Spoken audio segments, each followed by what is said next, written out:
Wildcats. As a new season starts, the Tucson Police Department bears down with the Tucson community. We are looking to build our team, and we need you. Interested in joining our starting lineup? Visit jointucsonpd.org. Join our team and score a great career. From our commissioned officers to our professional staff, Tucson Police Department proudly stands behind the Arizona Wildcats. Bear down and apply today at jointucsonpd.org.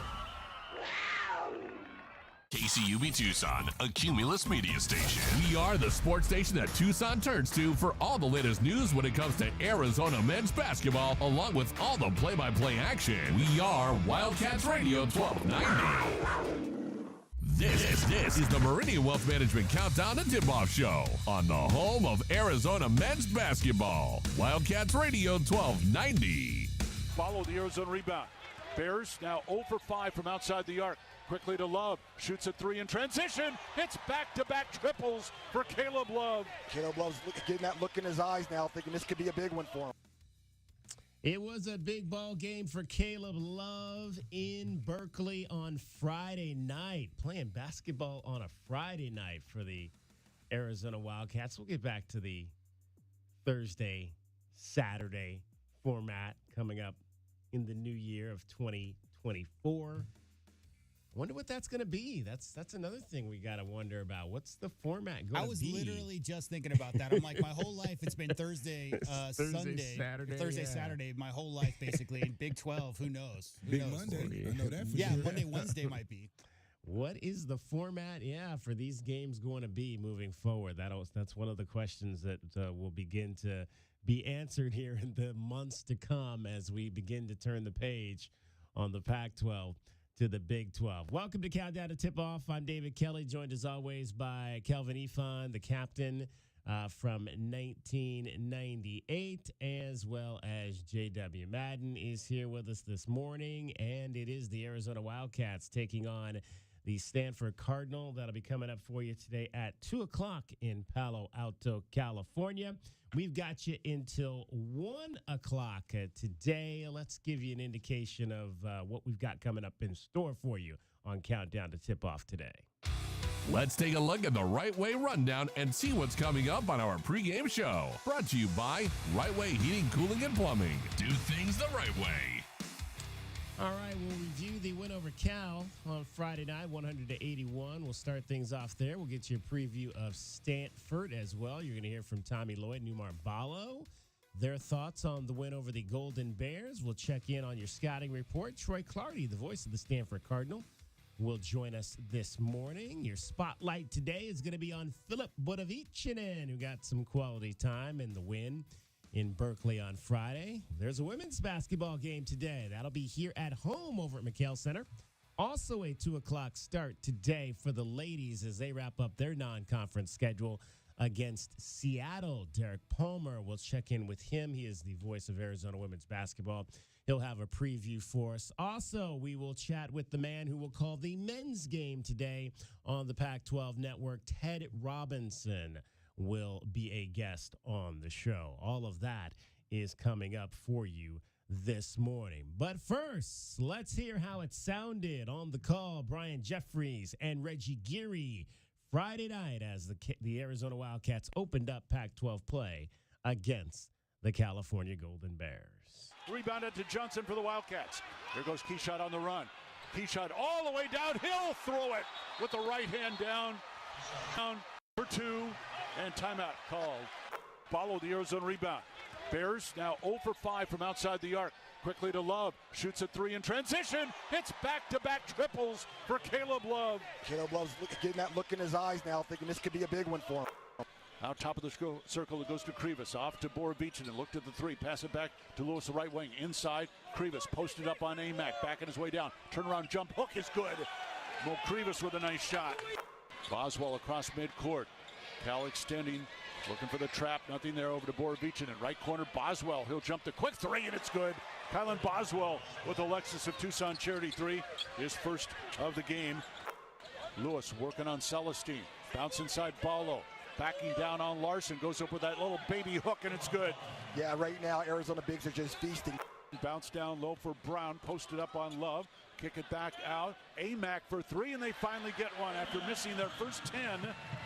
There goes Amack, who shoots 35% out there. Off to Lewis, hard drive down right of the lane. Lean and shot is short. Krivas the rebound and puts it back, and good for two. Spurred this Bears run here. Quick feed down to Love. Love going for the jump, and he does it. And a technical foul going to be called on Love as well. After the play. Absolute highlight finish there. Posterizing Gars Larson there. Couple of dribbles, looking inside, goes to Love left corner. Caleb bounce pass to Larson, into Ballo, who slams it home. Well run play. Yeah. Umar Ballo slams home two more. Beautiful execution of a zone offense there. They worked it around, got it to the middle, and looked to the rim for Ballo for the alley-oop dunk. 17 now. Cats down the other way. Inside Krivas, he'll slam home two. Yeah, beautiful rim running fine there. Well, Mo Krivas, 18 points now. The season high 20. Fires left, three, rims out, no good. Rebound bounced out loose, and Larson's got it for the Wildcats. Now a 3-on-1. Lob it inside, and a slam dunk for KJ Lewis. The shot clock is off, and the Cats will dribble it out. They'll win their 10th game of the season and open conference play with an emphatic 19-point win here in Berkeley. Arizona 100, California 81. That is your final. Double digits, triple digits, I should say, triple digits for the Arizona Wildcats in that ball game on Friday night as they hit the century mark and win it by 19. As you heard, they're 100-81. Tommy Lloyd, after the game, said it was a solid victory for his club. You know, we have high standards, and you know our guys, you know, wanted to respond, you know, from our last game, and you know, and we want to establish a standard of how we play, and I thought we did that in the first half. You know, and then Cal, you know, Coach Madsen's he's a great coach. He really is, and he's even a better person. So you knew his team was going to respond at halftime, and you know, they came out and they played much harder in the second half, and you know, I'm sure we'll get some good things on film we can learn from. It was a big run early. The Wildcats were up at one point 23-5 in this game. It was a 20-2 run. And Tommy said that was kind of the emphasis for how they wanted to start that game in California. I mean, I think we always want to be aggressive. I mean, I don't ever remember telling our guys, hey, don't be aggressive. So I just think our guys came out and played with spirit and energy and kind of really took it to them right away. And, you know, the thing I noticed watching a few of Cal's games, you know, that they got off to some fast starts, you know, and had some significant leads early in games. And so I just told our guys, hey, let's see if we can get off to a good start. Let's not you know, try to run a big deficit early. Yeah, Umar Ballo concurred that was the game plan. That was a game plan, you know, because we know Cal is a team that they always, you know, get up big in the first 4 to 10 minutes, and we had to come out and try to, you know, outscore them and make some stops to make them uncomfortable on the offensive end. 100-81 was the final score in that ball game, and we'll hear some more from those guys. But I want to kind of talk to you guys a little bit about that particular contest. Any new thoughts that we might have seen after getting a chance to review the tape? Maybe one main new thought is that I think this team kind of goes and into, you know, we've always kind of thought of Pelle Larsson as the glue guy on this team. I think this team kind of goes as Pelle goes, and that's what I'm beginning to see a trend there. When Pelle plays well, this team plays really well. And I'll harken back to the fact that I didn't think Pelle played that great against Purdue. They didn't win that game. I thought he came back and had probably one of his best games in an Arizona uniform against Alabama. They won that game. I didn't necessarily think he was that great against Florida Atlantic. They lost that game, and I thought Pelle came out in this particular ball game. He was aggressive to the basket, which is something we've talked about, wanting to see more of him. He was able to find guys. 7 assists. I would imagine. I haven't seen the release, but I would imagine that might be a season high for him. And he was very active at the defensive end of the floor in this ball game. So for me, that's my one new takeaway, is that I think if Pelle plays at a high level, this team is going to play at a high level this season. Yeah, I mean, when you're talking about a guy that handles the ball and has so many responsibilities, of course. I mean, he's a veteran, and a lot of, I won't say the offense goes through him, but the ball touches his hand. So when he's aggressive, that's one less guy that could double team down on Palo or help out on those guards. If you have to guard these guys one-on-one, which some of the better teams have shown, that's the way to slow down some of our assists. But when you have to guard these guys one-on-one, it really gives guys like Boswell and Larson and Love a chance to really go off. So I just think that, again, Larson playing well is going to only help the whole team. Yeah, I mean, I think glue guy, you make that moniker. The thing about Pella and the thing about that Purdue game that really stands out, and really I think what you're talking about, DK, is a couple of blown defensive assignments. You don't see that ever. You don't see that from Pella Larson. And I'm not talking about as a senior. I'm talking about as a sophomore, as a freshman. Pella's always super mentally into the game. He did have 5 turnovers in that game versus Purdue, by far the most. But if you're talking about assists, he had 5 versus FAU, 7 versus Cal. So he's got 12 in his last 2 games. He's always had that aspect of his game. He reads the court really well, understands obviously what the philosophies are. That pass to Ballo against that zone defense was really, really special. I think Pella is the kind of guy where you can always rely upon him and count upon him. And to me, that's so important in a program like this, Kelvin. Having a guy that you don't got to worry about the energy levels. You don't got to worry about if he's going to make the right read, make a smart defensive play. He's always going to be there game in, game out. Just an example, for some of those younger guys to look to. You're talking about the standard Coach Lloyd's always mentioning. That's it right there. Pella is the standard. And then, of course, coming off that loss to FAU, a game that the Wildcats went to double overtime but fell.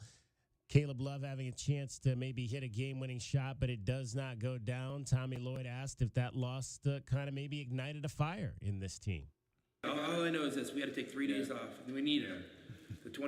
We took the 24th, 25th, 26th off. And, so we only had 2 days to practice and prepare. Coach Rob and Ken Nakagawa did a great job. Our practice on the 27th probably set basketball back, 20 or 30 years. Just it wasn't very good. And I just told our guys, hey, come on, we had to step it up. And then we had a really good practice yesterday, and I think it carried over to today. Set basketball back 20 or 30 years did that first practice. Coming off of Christmas. Kelvin, what are those first? What's that first practice after Christmas? What is that like for guys? Is that always usually a tough one to get into, maybe especially if you've had a chance to go home and maybe get into some of your mom's cooking and some of that? You got to come back and kind of work that off after a few days of not maybe having any action at all? Exactly, but you come back, you've been having a good time, you just been hanging out with family, you ain't really picked up basketball, you just enjoying yourself because you finna get right into the thick of things in conference. And as soon as you get back, coach got the bubble on the basket, you're doing rebounding drills, defensive drills, full court drills. They trying to run you back into shape right there. Just get you back where you were before you left. So yeah, it'd be tough, man. All kind of shots get missed and everything. But one thing I noticed from this game when you said something that I looked back on, I was like, how efficient Caleb Love was. 7 of 10. I think he took 25 shots. The last game was it was 20 plus. 20 plus, yeah. And he took 10 shots. Right. And he's 7 of 10. So I thought he really picked his spots. I think that after going back and looking at I always tell guys sometimes less is more. Less is more when you really pick your spots. When you just letting that thing go, and I think he was in that situation in the FAU game where evidently that's what he felt like needed to be done because that's what he did. But I think going back looking at that tape, you get a guy to go 3 for 3, you get a 7 for 10 for the field and get 22 points. I mean, just efficient. And I'm sure Coach Lloyd is telling, hey man, look at this. Now you don't have to have 25 shots to get 25 points. Mm-hmm. You could take 10 and get 22. Which guy do you want to be? So it's a lot of coaching points, man, that coaches getting a chance to have. I also think, Kelvin, that just goes to the point you always make, which is it's great to have a team with balance. That's what you want as a coach. You want a team that has 5 threats on the court because that's the hardest to guard. However, like in that FAU game, Boswell's 4 for 16. A couple guys just aren't knocking shots down. That's a killer. That Caleb Love's going to go out there, Kelvin, and he's going to – if the offense is not running smooth and those 5 guys on the court aren't finding each other for open looks. FAU trying to take away a lot of those passing lanes. Caleb Love did take 25 shots in that game. But to me, that wasn't Caleb Love forcing his own offense. That was Caleb Love reading the situation, Kelvin, seeing that the offense wasn't getting it. And FAU, like how many assists they have in that game? 18 assists on 95 points versus FAU. So they were taking away a lot of those standard Lloyd-style passing. So Caleb Love did a lot of one-on-one type stuff, as most of the guys did in that game. But you're right. I mean, when everybody else has got it going, when you got 3, 4, 5 guys knocking shots down, Caleb Love playing within that system is the best version of it. I just think FAU is an outlier because he kind of had to go try to get his, right? And I'll speak also what I saw was Boswell. I thought he was doing the same thing as well. He saw that other guys were going. As a point guard, when other guys are going, you can't get trippy about points in those games because you're winning. And because there's going to be games where, DK, you got to take all the shots. There'll be games. So, hey, y'all take this one. This is against Cal. This is where our advantage is at. Let me just be the smart thing. But there's going to be other games, just like the previous game where he had 16 shots, that he's going to have a 20-shot game. And those guys have to look back to this game and say, you know what, he was unselfish in a game. He could have came back trying to get himself back on track. And no, he showed that he was a winner and he did the best thing for the team. That told me a lot about him. I looked at that because a lot of guys that are looking at their NBA scales and where they're ranking on NBA, they would have came back out and tried to have a big game number-wise. No, he just came out and just said, you know what, let me just try to win the game. And let's be real, that game started 30-9 versus Cal, not because of Caleb Love's offense or Kyle and Boswell's passing. It was because of that on-ball defense. I mean, they really got into Cal. No rebounds for the Bears. It was just they came back after that FAU loss, DK, and they just made a concerted effort on the defensive end to make sure Cal knew what was going to be happening to them all game long. That first 8-10 minutes of the game, Arizona's defense was dominant. And I add this one more, and he had those early turnovers too, right? Yeah. And to me, that shows some maturity. Stop being so aggressive. No more snaking. I didn't see it. Just move the ball, let everybody kind of get off. Not that you're not necessarily having a great day right now, but everybody else is doing well right now. So having that composure to be able to chill, because I'm telling you, as a hooper, you be like, man, I got to get my 15 points. I got to get my 15 points. I got to do it. You know, some guy looking at the stats at half, you know, you're looking at it, you know, supposedly at what the team is doing, but really you looking at your numbers. You're like, hey, I'm not close to where I need to be. You know, I love my guy Damon Stoudemire. Yeah. But I remember him telling me, hey, if I don't have my numbers, I'm not coming out. Yeah, I'm straight up. I'm telling you, that's my guy. He'll tell you right to this day. He used to tell me that if I don't have my numbers, and trust me, he played 38 minutes a game. Yeah. He got his numbers because the other team was running doubles at him and triples, so it was, you know, tough sometimes for him. So, hey, I used to be like sitting there like, man, I want to move positions. I do not want to be a point guard. Can I be a wing? Can I be a power forward? See, this guy's not coming out. Another big night for Umar Ballo. He had 17 points to go along with 11 rebounds. He, too, asked if he felt like the loss to FAU kind of ignited the Wildcats. That loss was a great teaching lesson for us. And, of course, it gave us motivation to come out and play the next game. Yeah. And it also taught us a lot. We watched film. We had so much room to grow and so much area we can get better as an individual and as a team. And the other thing that kind of stood out in this game was the bench, obviously, scoring. In this one, you had good nights, obviously, from Mateus Krivas, 18 off the bench, KJ Lewis with 7, Jaden Bradley with 6 off the bench, as well as Philip Borovichinen. So a huge night for Tommy Lloyd's bench, and that was important and can continue to be important in Pac-12 conference play. That's how you build a program. And you know, I want... You know, Arizona, in my mind, is a great basketball program.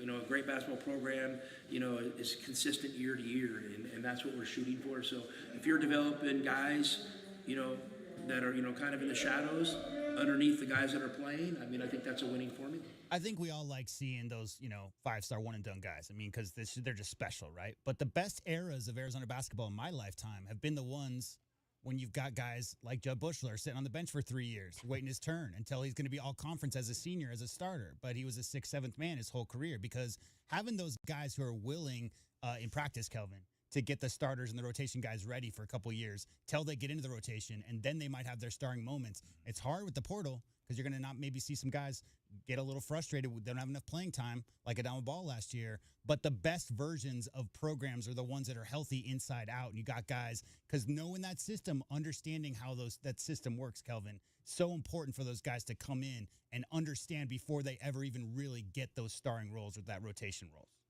Yeah, you have to understand, sharing that ball and understand that playing hard and together on that defensive end of the court. And a lot of times you have to teach that through practices, and guys aren't always showing that at practices enough to warrant giving them significant minutes. But again, when you get games like this against the Cows of the world, and some of the other teams that we're going to play here, you want to get those guys those minutes because again.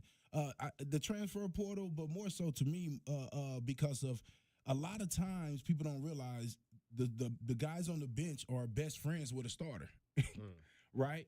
And with that being said, a lot of times the starter is feeling some type of way because his buddy isn't actually getting a chance, and he feel like he should get a chance. And so games like this, those guys get those opportunities to show defensively first off, because you can't think when people watch these guys have big offensive games, you're kind of looking at the wrong thing. Because their role in real games where it's going to be a big game is going to be how can they help you defensively, right? Now, of course, you don't want them to hurt you offensively, but defensively is where they're really going to be able to make their mark in these games when you're playing top, the Oregons, the UCLAs. Okay, the Cows, not so much. You're up 30. There's no pressure really in those games. You can go in there and take all the shots you want. In the big games, you're not going to get those shots. It's going to be tight. It's still going to be going to love. And are you going to be smart enough to move the ball still? Are you going to be smart enough to stay with the game plan? Or are you going to be kind of looking for yours? So that's what you're looking for in these games. I'm happy to see the points, but I was looking at the defense, J-Dub. Yeah. I was looking to see can they play defense at a level to if somebody, for some reason, foul trouble, injuries, whatever was out, can they keep up? And so I saw a little bit. I don't know if I've seen enough. Offensively, they're fine. Well, that's the question. Is like Borovicin's been in the system longer, but KJ Lewis, Jaden Bradley, those two guys are going to be, plus defenders. So as far as like Kelvin, if you're bringing guys off the bench who could do it all, Philip Borovicin, a better shooter, good facilitator. But as far as the defense that he's bringing on ball, especially, Jaden Bradley, KJ Lewis, obviously guard, forward, they're all wings. But that's the reason why, if he wants to get serious minutes, 15 plus per game, it really comes on that defensive side of the ball. All right. We want to hear from you this morning as we get into our show. 520-848-1290, 520-848-1290. We've got a whole lot more in store for you. We'll start to take a look at today's opponent, the Stanford Cardinal, when we come back. This is the Meridian Wealth Management Countdown to Tip-Off Show. It's Arizona and Stanford and Palo Alto. Tip-off at 2 o'clock with Kelvin Efon and J.W. Madden. I'm David Kelly. You're listening to Wildcats Radio 1290. This hour of the Meridian Wealth Management pregame show is brought to you by Advanced Auto Care, Crest Insurance Group, Desert Diamond Casinos, First Chiropractic, Frog in Firkin, Kaiser Garage Doors and Gates, Picture Rocks Cooling, Heating and Plumbing, the Polston Results Team with Keller Williams, Southern Arizona, Royal GMC Buick and Cadillac, Royal Kia, Royal Jaguar Land Rover, the Window Depot.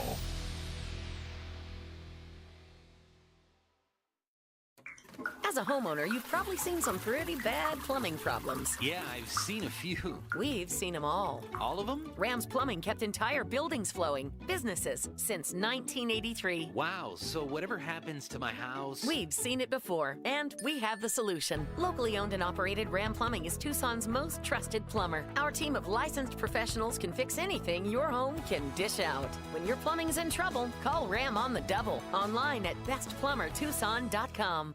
Experiencing the natural wonders comes easy at Rock & Kay. Nestled at the base of the Rincon Mountain foothills. Enjoy stunning mountain views up close every day. And coming soon is Del Webb at Rock & Kay, a 55-plus active adult community offering a rec center, world-class amenities that promote health and wellness, and new homes with refined interiors and stunning outdoor spaces. Live RockandK.com. Designed by Nature, proud U of A radio broadcast sponsor.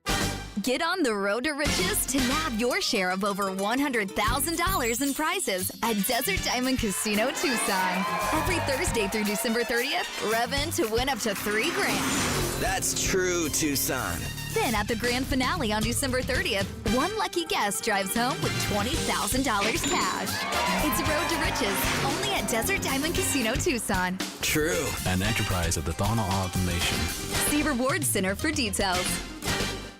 Here's an important message from University Termite and Pest Control. The weather is getting cooler here, and so rodents will be seeking alternative housing. Do you need a professional? Call University Termite and Pest Control, 886-4146. They've been serving Tucson since 1974. You can be assured University Termite and Pest Control will keep you pest-free using the most responsible products and application methods. 28 school districts, 3 hospitals, 2 colleges, 1 university, and thousands of homeowners trust University Termite and Pest Control. You can too. Call University Termite and Pest Control today at 886-4146 or go to bepestfree.com. Hi, this is Tim Couch, retired NFL quarterback for the Cleveland Browns, partner at Meridian Wealth Management, and proud member of Meridian's Tucson Advisory Business Council. It's my favorite time of year, college football season. I've always been a proud Wildcat. As our firm has grown in Tucson with Ruben and Natalie Fernandez, I now cheer on 2 Wildcats every year. My alma mater of Kentucky, of course, and our U of A Cats. Here's to a great football season, and go Cats. Advisory services provided by Meridian Wealth Management, a registered investment advisor. Does it feel like the price of everything is going up, up, up? We can't control the price of gas or groceries, but at Royal Buick GMC, we never add market adjustments, even while other dealers add fees because inventory is limited. At Royal Buick GMC, you can rest assured you won't pay market adjustments, and we stand by our transparent online pricing. Royal Buick GMC, the dealership that's different. OAC plus tax, title, license, dealer installed options, and $529 doc fee. Royal Buick GMC, in the Auto Mall and at RoyalTucson.com. My heat and air were in a state of disrepair. Don't let heating or plumbing problems spoil your holidays. I'm Ron Arenas, the owner of Picture Rocks Cooling, Heating, and Plumbing. We'd like to wish you a safe and happy holiday season and a very Merry Christmas. When you need us, call 520-440-4069 for honest service to the Tucson area for over 22 years. Picture Rocks Cooling, Heating, and Plumbing. Caruso's, a Tucson tradition since 1938, located on historic 4th Avenue. For 4 generations, Caruso's handmade sauce has been prepared with love by a family member, using only the best ingredients. Enjoy specialty Italian dishes like lasagna al forno, chicken tetrazzini, real Italian sausages, spectacular pizza, as well as many vegetarian options. Caruso's offers outdoor dining on their garden patio with indoor dining also available. Open Tuesday through Sunday, with all your favorites available for takeout. For more information, call 520-624-5765 or visit their website at carusositalian.com. The Meridian Wealth Management Countdown to Tip-Off Show continues on the home of Arizona men's basketball, Wildcats Radio 1290. Couple of dribbles, looking inside, goes to Love left corner. Caleb bounce pass to Larson, into Ballo, who slams it home. Well-run play. Yeah. Umar Ballo slams home 2 more. Beautiful execution of a zone offense there. They worked it around, got it to the middle, and looked to the rim for Ballo for the alley-oop dunk. 17 now. And he would finish with 17 points to go along with 11 rebounds, a double-double for Umar Ballo, the reigning Pac-12 Player of the Week, as Arizona getting set to take on the Stanford Cardinal. Let's learn a little bit more about today's opponent. Our first look at today's Arizona men's basketball game is brought to you by The Window Depot. Lowest prices and biggest inventory. Shop thewindowdepot.com. Stanford Cardinal coming off a loss to the Arizona State Sun Devils. That's not a good thing these days, considering that Arizona State does not look like they're all that good. The Cardinal come into this game at 5-6 now. They've got wins over Northridge, Sacramento State, Eastern Washington, San Diego, and Idaho. So they have not beaten any Power 5 teams thus this season. Their losses to Santa Clara, Arkansas, who was ranked in double overtime. They lost at that tournament they played it earlier in the year where they lost all 3 games. Their other losses there were to Michigan and Northern Iowa, and they have since also lost to San Diego State. And as we mentioned, Arizona State on Friday night. Umar Ballo's team coming off a win, and again, now that we're into Pac-12 play, it's a brand new ball game. You know, it's conference, it's a new season. It's 0-0, so we have to come out and start us off strong, you know, because we believe that in conference game, every game is important. So we just have to come out and keep playing Arizona basketball. But we've got another interesting matchup of big men today, as Mr. Balo will have to contend with Maxime Reynaud. He is out of Paris, France. He is the leading scorer for the Stanford Cardinal. He comes in averaging 15 points and 10 rebounds per ball game. So again, we've seen these matchups thus far. We saw Umar go up against the 7-4 force that was Zach Edey for Purdue, and then last week against FAU, it was another big man battle there. And so it seems like we're getting one of these every week for Umar. It's going to be interesting to see how he sizes up against Reynaud today. I got one more soundbite from Mr. Umar Balo. That's not in the schedule, but it's from last season, DK. Okay. And it's after Arizona was on an 8-game winning streak, and they lost at Stanford. They lost at Stanford 88-79 after an 8-game winning streak. This is on February 11th, and this is what Umar Balo had to say that week in the press. Every part of the game is hard, man. Every part of the game is hard, man. That's one of my favorite quotes from Umar Balo ever. Because, you know, the Arizona Wildcats have done quite well in the conference over the last few years under Coach Tommy Lloyd. And games like this, guys, I mean, you're talking about losing to a, quote, not great Arizona State team. They're coming off 3 consecutive losses. That's a team like a lot of teams in conference, like UCLA, that's like USC, that has a bunch of new pieces, a bunch of young guys are trying to put things together, a bunch of transfers. It doesn't mean that they can't sneak up on you, Kelvin. I mean, we all know how this goes on these road trips. So this, again, is another game you got to take super serious. Doesn't matter what happened a couple days ago. Going into anybody's building in this conference, Kelvin, over the years, we've seen it. Arizona clearly the favorites this year to win the conference, and I wouldn't be surprised if they dropped a few games like this. And I'll say this, Stanford is going to be a different team today. Whenever you play a top 10 team, I don't care if you are mid-major, low-major, whatever you want to call it, you play at a different level. You look at the games that they lost to Arkansas, the number 20 team, by 3 points in double overtime, and then to Michigan by 5, right? But to Michigan by 5 points. And then you go and lose by Northern Iowa by 22. So that tells you they get up for the better named teams. Mm-hmm. Everybody get up for Arizona.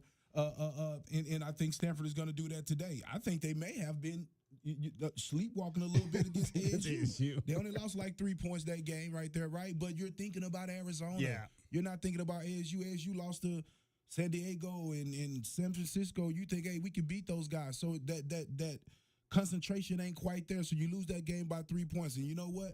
They go in there and they had that meeting, right, DK, and they say, look, we just lost by 3 points there. We almost got Michigan. You know, we almost were able to beat Arkansas. This is our signature win right here at home against Arizona. That's the speech. And again, this goes back 40 years. This has been my philosophy. Some people out there, they want Arizona State to lose every single basketball game all year long, DK.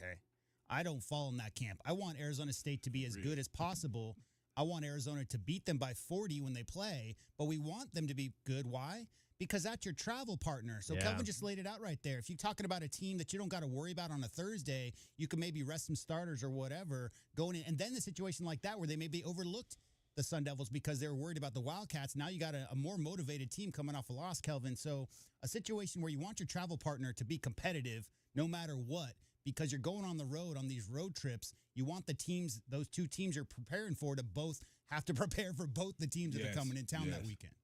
And I said this last thing too. And as a coach, it's easier to sell that they're hungry for a win against you because they just lost at home. So as a coach, you can say, hey, you see they just lost at home. You guys play in this conference. If we lose a game at home, how hungry are you going to be in the next game? We cannot overlook these guys. Well, I want you to hear from the head coach of the Stanford Cardinal, Jared Haas, who sounded not too happy after that loss on Friday. And you kind of wonder where this program is under Jared Haas. He's been there a number of years, and they just have not been able to get back to the level that we've consistently talked about where they were in the early part of this century, and a lot of people are starting to wonder if Jared Haas is the guy that can get them there. And here's what he had to say after the game on Friday night. Had the lead for much of the game and weren't able to finish down the stretch. As a coach, I need to make sure the guys have a plan that they can execute on both ends of the floor. Defensively, we gave up 48 points in the second half, gave up 10 threes for the game. Give credit to Arizona State for making plays on both ends of the floor. It's my job as the head coach to make sure that I'm putting my players in a position to succeed, and I need to do a better job of that. As much as it stings, we need to break down the tape, get as much information as we can to the guys that's going to help them, and then try and prepare for Arizona. You guys have struggled in close games these last 2 seasons. What do you think are key factors in that?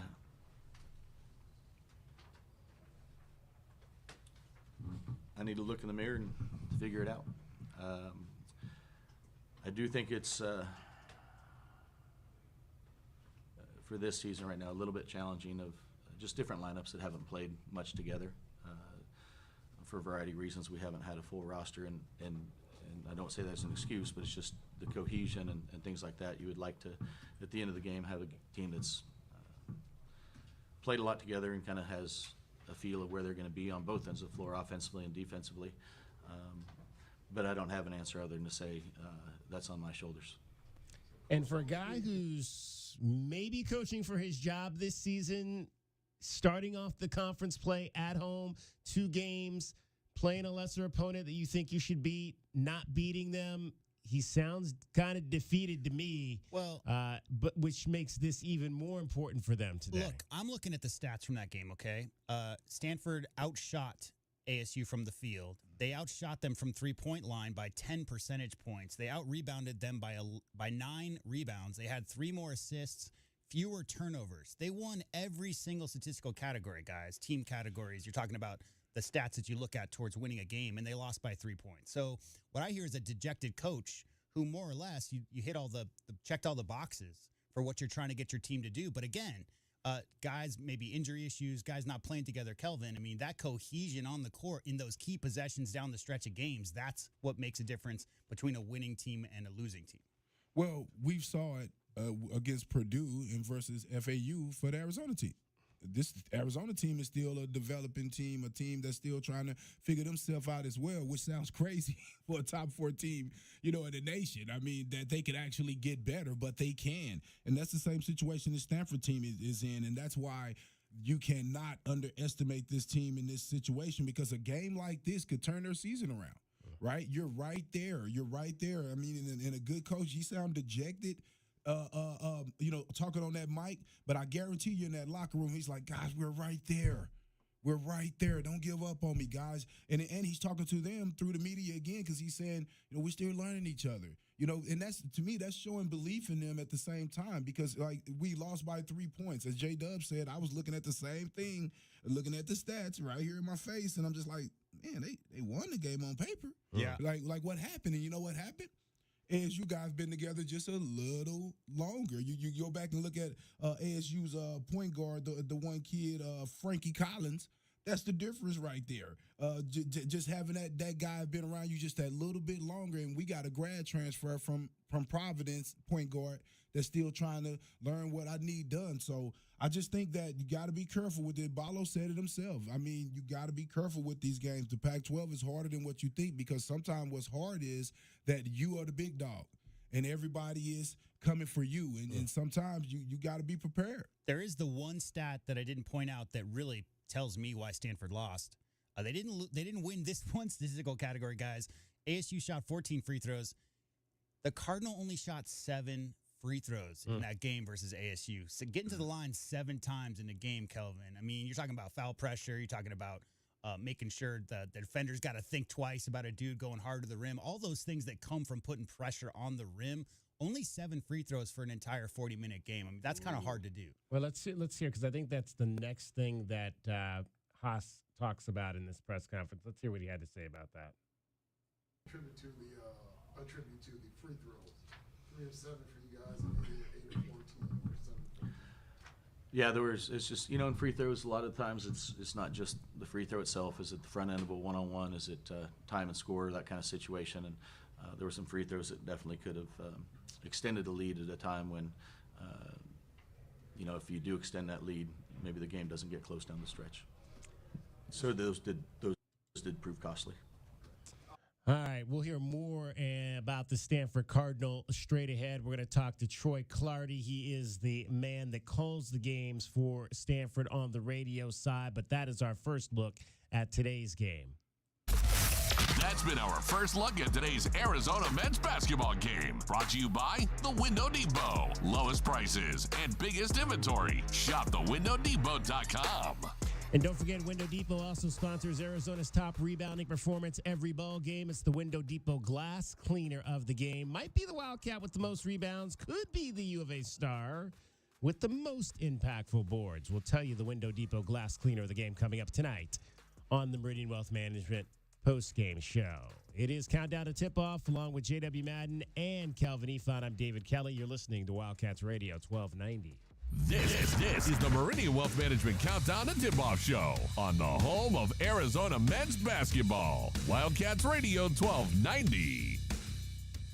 Coach Tommy Lloyd here. Did you spend money on your AC this summer? My friends at Rightway will give you back up to $3,000 for those repairs. That's right. No matter who did the repair, we'll buy it back for up to $3,000 towards the purchase of a new heating and air system. No repair bills this year? No worries. We will give you up to $2,000 trade-in plus 0% interest up to 60 months. Manufacturer rebates plus 10-year parts and labor warranty on a new heating and air system. Have an aging heating and air system? Out of warranty? We'll inspect it absolutely free. Call Rightway Heating, Cooling, and Plumbing today. At Standard Restaurant Supply, their vision and #1 goal is to improve the lives of their customers and clients by providing a better culinary experience. Standard Restaurant Supply, if it's in a restaurant and not food, they have it. Open to the public, no membership fees, and they offer bulk store pricing without the bulk store purchase. Open Monday through Saturday at 601 South Cherry Avenue or call 885-2345. Standard Restaurant Supply is a proud sponsor of the U of A Radio Sports broadcast. The new Blue Whale Car Wash, formerly Octopus Car Wash, is now open. They're locally owned and operated and offer many ways for you to save. Start now by downloading the Blue Whale Car Wash app. Then visit their website at bluewhalecarwashaz.com to find a location near you. Don't forget to follow them on Instagram and Facebook for even more savings. And for a limited time, their exterior-only wash is $5 at all 4 locations. Blue Whale Car Wash, proud radio sponsor of the University of Arizona Wildcats. Frog and Firkin, a standout among the bars and restaurants in the university area. Frog and Firkin does what very few pubs can, combine a festive atmosphere and great beer with a menu that could stand on its own in any restaurant setting. A sports enthusiast dream with over 30 TVs, 30 beers on tap, and over 100 import and domestic bottles. Daily drink and food specials, and the kitchen is serving until 10. A standout in the university area. Frog and Firkin. Eat local, support local. frogandfirkin.com. Saguaro Harley-Davidson is a pre-owned inventory destination with hundreds of pre-owned Harley-Davidson motorcycles to choose from. Save $2,000, $4,000, or even $6,000 at Saguaro Harley's pre-owned clearance sale. Now through the end of the month, Saguaro is accepting 100% of all credit applications with low financing options available. Take a test ride and receive a free dealer tee. Only at Saguaro Harley-Davidson or online at saguaroharley.com. Some restrictions may apply. OAC, see dealer for details. Driving the lane, dunking on the competition, and playing as a team. These are things we'll see this season watching our Wildcats play basketball. These happen to be the things you'll also find when you buy your next vehicle from O'Reilly Chevrolet. The only difference is at O'Reilly, nobody gets penalized for traveling. Heck, we actually encourage it. See us on Broadway next to Park Place Mall. Call 747-8000 or find new roads at O'Reilly.com, where you can experience our version of a steal. O'Reilly Chevrolet, more than a great price. O'Reilly Chevrolet. Experiencing the natural wonders comes easy at Rock and Kay, nestled at the base of the Rincon Mountain foothills. Enjoy stunning mountain views up close every day. Hit the community trails, explore local parks like Saguaro National and Colossal Cave, and mingle at private Diamond Community Park events. In the top-rated Vail School District, Rock and Kay is close to work, shopping, and services. Tour 11 different model homes by top-tier builders, offering move-in-ready homes and special incentives. Live rockandkay.com. Designed by Nature, proud U of A radio broadcast sponsor. Cantina nachos, strawberry watermelon margaritas, a few zombie kills, and all your favorite sports teams live? When your day calls for some winning, it's time for Dave & Buster's, where you can eat, drink, play, and watch all the sports you want. They've got massive HD TVs, hundreds of the hottest new games, a chef-crafted menu, and an incredible list of beers, wines, and cocktails. So remember, if your day calls for a little victory, a little triumph, a little win, it's probably calling for Dave & Buster's. The Meridian Wealth Management Countdown to Tip-Off Show continues on the home of Arizona men's basketball, Wildcats Radio 1290.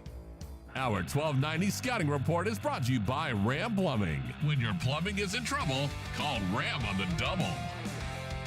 The final game of 2023 on the Arizona Athletics schedule. It is Arizona men's basketball on the road this afternoon at Stanford against the Cardinal. Let's find out a little bit about this latest version of Jared Haas's program. Pleased to be joined by the play-by-play man for the Cardinal, Troy Clardy. And Troy, this is an interesting year for Jared Haas.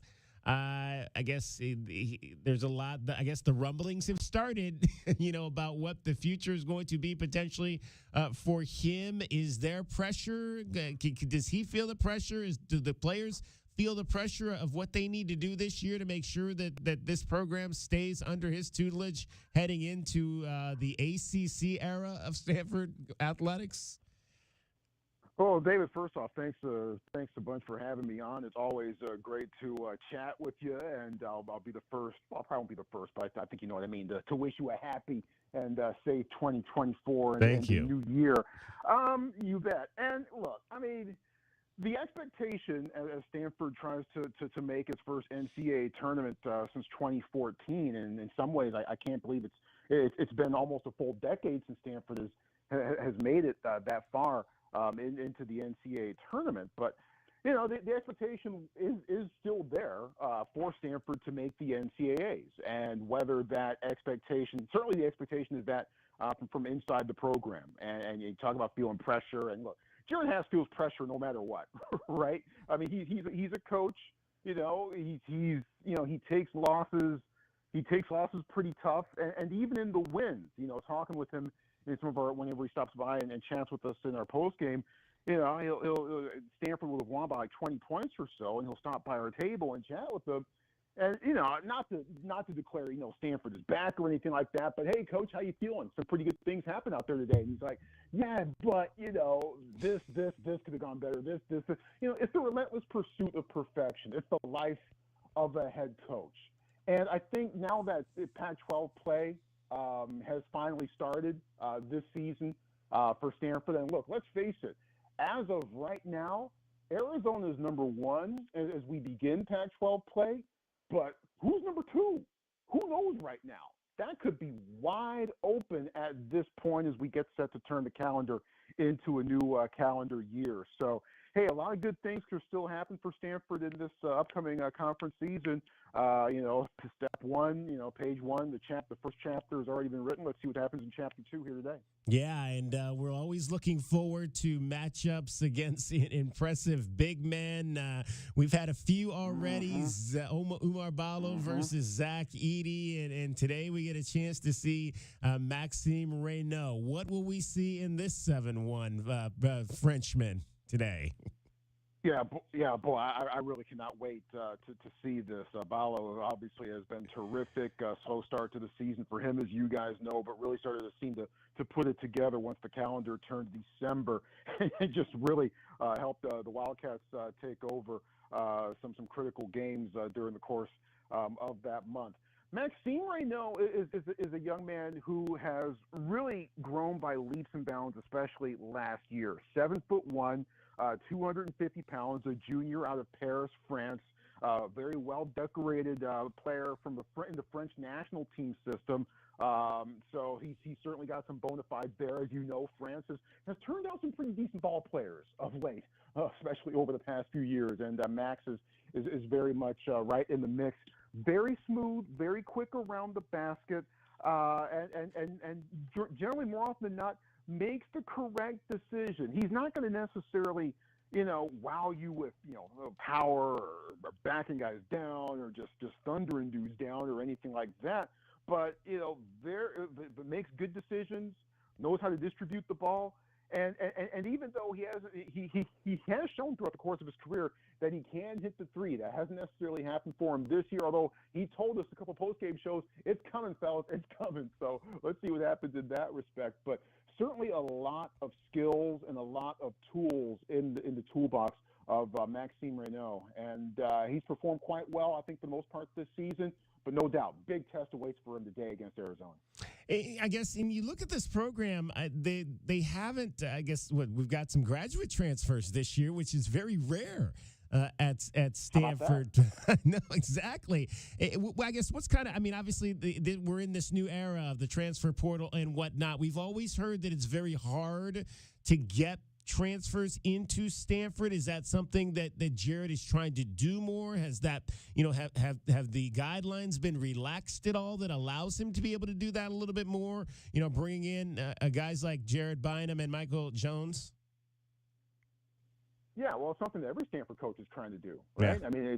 It's how you have to, and look, let's face it, because of how Stanford works, because the Office of Admissions is door number one, and if you don't get through door number one, there's nothing else there for you. They do still very much run the show. Yeah. But, so based on that, Stanford is never going to be a program that can rely solely on the transfer portal to build a roster. That's true for basketball. And look, I've been stunned looking through some of the opponents that Stanford has already come across this season, and you look at it, and it's like, this team's bringing in 10 new coaches. It's crazy. This team's bringing in 11 brand new players. Yeah. It's absolutely bonkers. Yeah. And Stanford, of course, by its very nature, is a school that's not how it works. Now they're going to be able to bring in one or two guys, maybe at a time, who knows?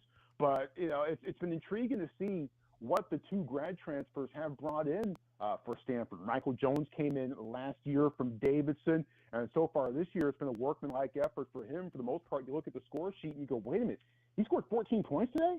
He scored 8 rebounds?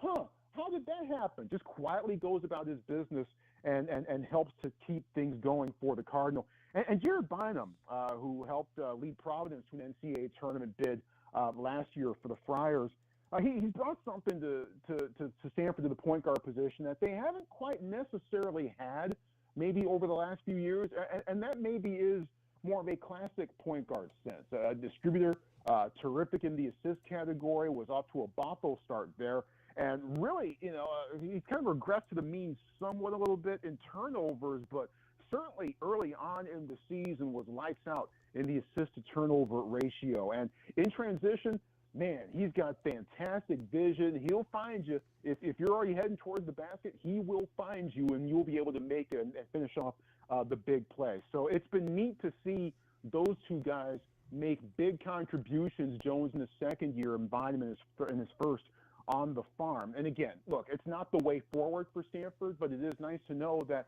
it is something that they're going to be able to use to perhaps supplement their roster going forward.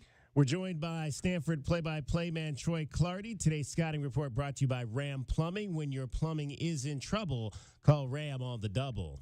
Troy, we talked about some of the transfers. I got a question about a freshman. So a lot of longtime Arizona fans remember Peja Stojakovic quite well because he played alongside Mike Bibby up there in Sacramento. Andre Stojakovic, how close to his dad is that stroke? Is he?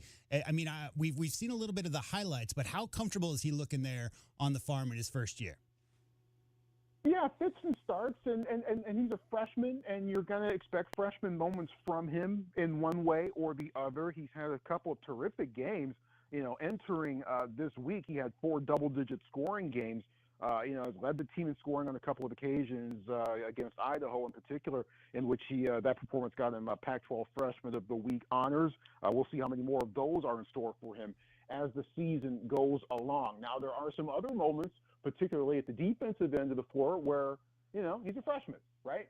Still learning a bit. Probably still needs to hit the weight room just a little bit and get a bit stronger in some respects there. So it's just part of the learning curve. But there are moments where he goes down the baseline and throws down a thunder dunk, a nasty funk dunk over two dudes on Eastern Washington that makes everyone in the gym jump out their seats. And you go, whoa, holy cow, he's got that. And yeah, he's got a pretty smooth stroke from three, but really where his worth can be for Stanford right now, and my broadcast partner John Platts points this out so perfectly, is that Stanford doesn't necessarily have a lot of guys who can break down defenders one-on-one, right, off the dribble and just explode to the cup and get things done there. Stanford doesn't necessarily have a lot of guys who can do that.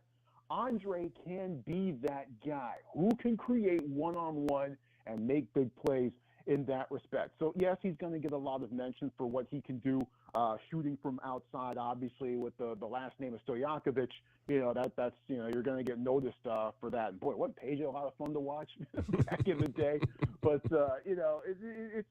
he's having a freshman season, which has been pretty good, but you also see areas where he needs to improve, and fortunately, a lot of areas that can be fixed and are fixable going forward. So I can't wait to see how he looks at the end of the season, and maybe even more importantly, at the end of 2 years from now. Well, and you obviously maybe not the record Stanford wants, to begin this first portion of Pac-12 play. But again, the schedule looks pretty good. I mean, it was a pretty good preseason. I mean, Arkansas ranked, and Michigan's Michigan. I mean, Santa Clara's looked really good under Herb Sendek there, and San Diego State. All they did was go to the Final Four last year. So I guess what's the feeling about the non-conference and where this team is positioned early on in conference play?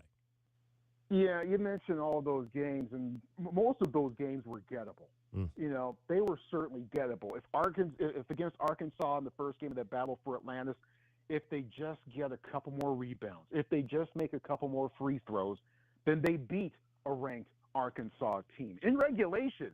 They don't need to go to double overtime and perhaps put their tank on E on day one of that event, and probably not even have enough to get through game two, and certainly not enough in game three when they just got blitzkrieg by Northern Iowa. Michigan, that was a gettable game too. The Wolverines only won that one by 5. And even though Santa Clara is a good team, Stanford did cough up a double-digit lead in the second half of that game. And San Diego State, Stanford playing very, very tough against the Aztecs in the first half of that game down in San Diego. Of course, it helped the Cardinal. That Jaden Ledee, a fantastic player, got called for 2 quick fouls in the first 2 minutes, had to sit the rest of the first half, came on in the second half, and really changed the game around it. Stanford didn't necessarily have an answer for it. Stanford, had a bunch of games where they had a bunch of big runs, but they also had a bunch of games where they gave up a bunch of big runs as well. And obviously, as we get deeper into the Pac-12 season, defense, which has been an issue for Stanford entering Pac-12 play, is going to need to be tightened up in a big-time way. As the level of competition gets more consistent in the Pac-12, you're going to need to make stops. And I think those are some of the big lessons that Stanford may have learned, certainly during their non-conference schedule. So 5-5 at the end of non-conference play, yes, but man, 7-3, 8-2 was certainly well within their reach. Troy Clardy is the voice of Stanford Cardinal football and men's basketball. He is our guest. Our scouting report is brought to you by Ram Plumbing. When your plumbing is in trouble, call Ram on the double. We were joking on Friday with your counterpart over in Berkeley, Justin Allegri, about the future of these two programs in the ACC. Just want to get your thoughts on the Stanford part of it. One of the things I said to Justin was like, as an ex-basketball manager at USC, I always loved the long road trips. That was the best part of it for me. I mean, but then again, I didn't have to get off the plane and go out there and actually play. So it was a little bit of a different situation. But what's the feeling within the Stanford community about what the future holds as a member of the ACC? Well, I think it's going to obviously be a different way of life, clearly. And I think there's a little bit of excitement and a little bit of relief. And I think that, Stanford in the ACC is certainly going to be a heck of a product from a basketball standpoint, right? I mean, let's face it. Yeah. Basketball is where the ACC made its name. And it's going to be neat. Obviously, we won't know schedules and things like that, I'd imagine, until the summer and dates and things like that. So we won't know exactly what our road trips are going to be. Heck, as we speak right now, we probably still don't even know exactly how necessarily it's all going to work out. I know there's been talk about, maybe the team sharing charters and how is all that going to work and things like that. So there are certainly a lot of logistical hoops that the conference and Stanford and Cal, and to a lesser extent SMU are also trying to jump through to make sure that this thing happens and goes off relatively smoothly and without as much disruption as there possibly could be. So look, but still, it's you.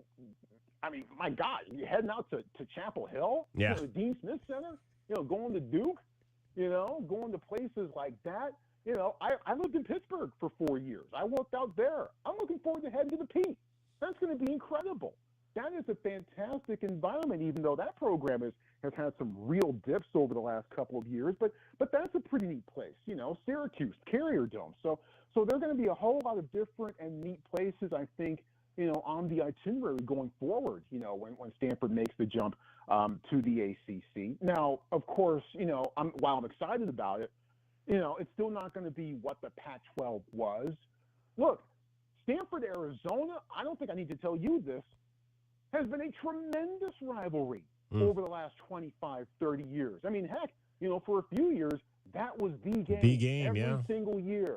Down at McHale, up at Maples, didn't matter. You stopped whatever you were doing, and you watched when the Cardinal and the Wildcats took the floor. It's going to be weird to not have that around anymore. It's going to be weird not to have Stanford UCLA in men's hoops anymore. So, it is what it is. And my man Justin, who's a good dude, we had dinner back in October. We called it the first meeting of the ACC play-by-play announcers West Coast Bureau planning meeting. It was really cool. Had some great burgers and a spot from Berkeley. Justin's a cool dude, and Stanford and Cal are now headed off into this future together. So we'll see how it all turns out. I do find it interesting that. Obviously, USC stomping its feet over the years. Now Florida State's doing the same thing over in the ACC, so might have to deal with some of the same things there. But, oh, well, whatever. Just tip the ball up. We'll see what happens and go from there. There you go. Troy Clardy, he's the voice of the Stanford Cardinal. Troy, we appreciate your time this morning. Appreciate it, as always. Have a safe and happy new year. Stay safe, stay healthy, stay sane, and go Stanford. Hey, happy new year to you and yours as well. That's today's 1290 Scouting Report, brought to you by Ram Plumbing. When your plumbing is in trouble, call Ram on the double. This is the Meridian Wealth Management Countdown to Tipoff Show on the home of Arizona men's basketball. Wildcats Radio 1290. Okay, kids, we're home. Everybody out. Ew, my feet are stuck. In what, honey? On the floor. Ew. Take off your shoes. Tommy, come carry your sister into the house. What do you do when the car you use the most has the least amount of time to get clean? Let Recon Auto Detailing, Arizona's premier auto detailing company, come to you and turn your busiest car back into your best. From basic cleaning to a full detail, Recon Auto Detailing. Online at recondetail.com. KCUB Tucson, a Cumulus media station. We have the Arizona Wildcats covered on game day like no one else. We are Wildcats Radio 1290. True Wildcat fans know that when you're looking for the best place to watch all the big games on big screens, drinking cold beer and having the best food, all paths lead to Desert Diamond. Bet on your Wildcats and all your favorite teams 24/7 on our easy-to-use kiosks. Come chill on our comfy couches and build your best bet at Arizona's best bet, the Desert Diamond Sportsbook and Bar. An enterprise of the Thana Autumn Nation. Problem gambling? Call 1-800-GAMBLER. Desert Diamond Casino is licensed in Arizona. Think of waking up with energy, standing tall and feeling free. Think first, chiropractic, good health is to enjoy. For over 30 years, Tucson has been putting its trust in First Chiropractic for auto and on-the-job injuries. They're locally owned and a proud sponsor of the U of A radio broadcasts. So if you've been injured, make the right choice first. First Chiropractic, good health is to enjoy. Here's an important message from University Termite and Pest Control. The weather is getting cooler here, and so rodents will be seeking alternative housing. Do you need a professional? Call University Termite and Pest Control, 886-4146. They've been serving Tucson since 1974. You can be assured University Termite and Pest Control will keep you pest-free using the most responsible products and application methods. 28 school districts, 3 hospitals, 2 colleges, 1 university, and thousands of homeowners trust University Termite and Pest Control. You can too. Call University Termite and Pest Control today at 886-4146 or go to bepestfree.com. Coach Tommy Lloyd here. Did you spend money on your AC this summer? My friends at Rightway will give you back up to $3,000 for those repairs. That's right. No matter who did the repair, we'll buy it back for up to $3,000 towards the purchase of a new heating and air system. No repair bills this year? No worries. We will give you up to $2,000 trade-in plus 0% interest up to 60 months. Manufacturer rebates plus 10-year parts and labor warranty on a new heating and air system. Have an aging heating and air system? Out of warranty? We'll inspect it absolutely free. Call Rightway Heating, Cooling, and Plumbing today. Desperate buyers have created tremendous opportunity for sellers. If you've had the slightest thought of selling your home, it's time to call Sean Poston with the Poston Results Team at Keller Williams, Southern Arizona. Why choose the Poston Results Team? Past performance, more money in your pocket, over a 65% referral rate, an incredible Poston Results Team staff, and most important, communication, because you and your home matter. The Poston Results Team. When buying and selling really mattered, go to TucsonHomeValues.com. That's TucsonHomeValues with an S.com. The Window Depot is proud to sponsor the first look at today's game and would like to invite Arizona Wildcat fans to visit one of their Tucson warehouses. The Window Depot provides over 1,000 in-stock vinyl windows, interior and exterior doors, plus granite and quartz countertops, and a huge selection of custom cabinetry, all at the lowest prices in town. Consider the Window Depot your MVP when it comes to your home improvement needs. Stores are open Monday through Saturday, or order online at thewindowdepot.com. The Window Depot, more than a window store. Does it feel like the price of everything is going up, up, up? We can't control the price of gas or groceries, but at Royal Buick GMC, we never add market adjustments, even while other dealers add fees because inventory is limited. At Royal Buick GMC, you can rest assured you won't pay market adjustments, and we stand by our transparent online pricing. Royal Buick GMC, the dealership that's different. OAC plus tax, title, license, dealer-installed options, and $529 doc fee. Royal Buick GMC, in the Auto Mall and at RoyalTucson.com. This is the Meridian Wealth Management Countdown and Tipoff Show on the home of Arizona men's basketball. Wildcats Radio 1290. Let's take a look at the Right Way Rundown and see what's coming up on our pregame show. Brought to you by Right Way Heating, Cooling, and Plumbing. Do things the right way.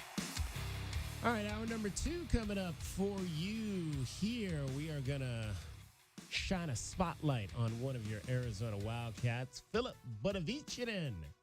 Got some quality time in the win over the California Golden Bears. We'll hear from Philly B. We'll give you your Pac-12 scoreboard, update you on some games that happened last night. Women's basketball in action today at McHale Center. Derek Palmer will join us to preview the Cats and Seattle. Best bets straight ahead. Arizona is a 12-point favorite. Kelvin Efon's got some ground to make up. Can he do that today? Pest of the game still straight ahead. Who will be that Stanford Cardinal that will get under the Wildcat skin? Brought to you always by University Termite and Pest Control. And, of course, we will go courtside and talk to the voice that will call this game today for the Pac-12 Network. Ted Robinson will join us in the final hour of our show. That is a look at what is coming up for you today on the Right Way Rundown in the second hour of our show. Let's, in fact, hear a little bit about what Philly B did in that game on Friday night. Our pregame show Spotlight on a Cat is brought to you by O'Reilly Chevrolet. Get more with O'Reilly Chevrolet. That's an air ball. Might have been tipped by Borovichinen. Rebound Arizona. Ahead to Philly B. In the lane. Shot is up. Missed. No good. Grabs his own rebound. Borovichinen pump fake. Reverse lay-in is good for Borovichinen. Borovichinen determined to get that two after the breakaway. Giving Arizona some excellent minutes. Philip Borovichinen, 14 minutes at Berkeley. Went 3 of 5 from the floor. Missed his only three-point shot. Finished with 6 points. 3 rebounds in the ball game. Had 3 assists as well to go along with 1 steal, and he also had 1 block shot. I think people who look at Philly B and maybe winning the three-point contest and are like, why isn't he out there shooting 10 threes like that kid from Cal was? But the thing is, if you really watch his style of play, guys, he's really trying to get past the first line and look for his teammates. I mean, that guy's a facilitator through and through.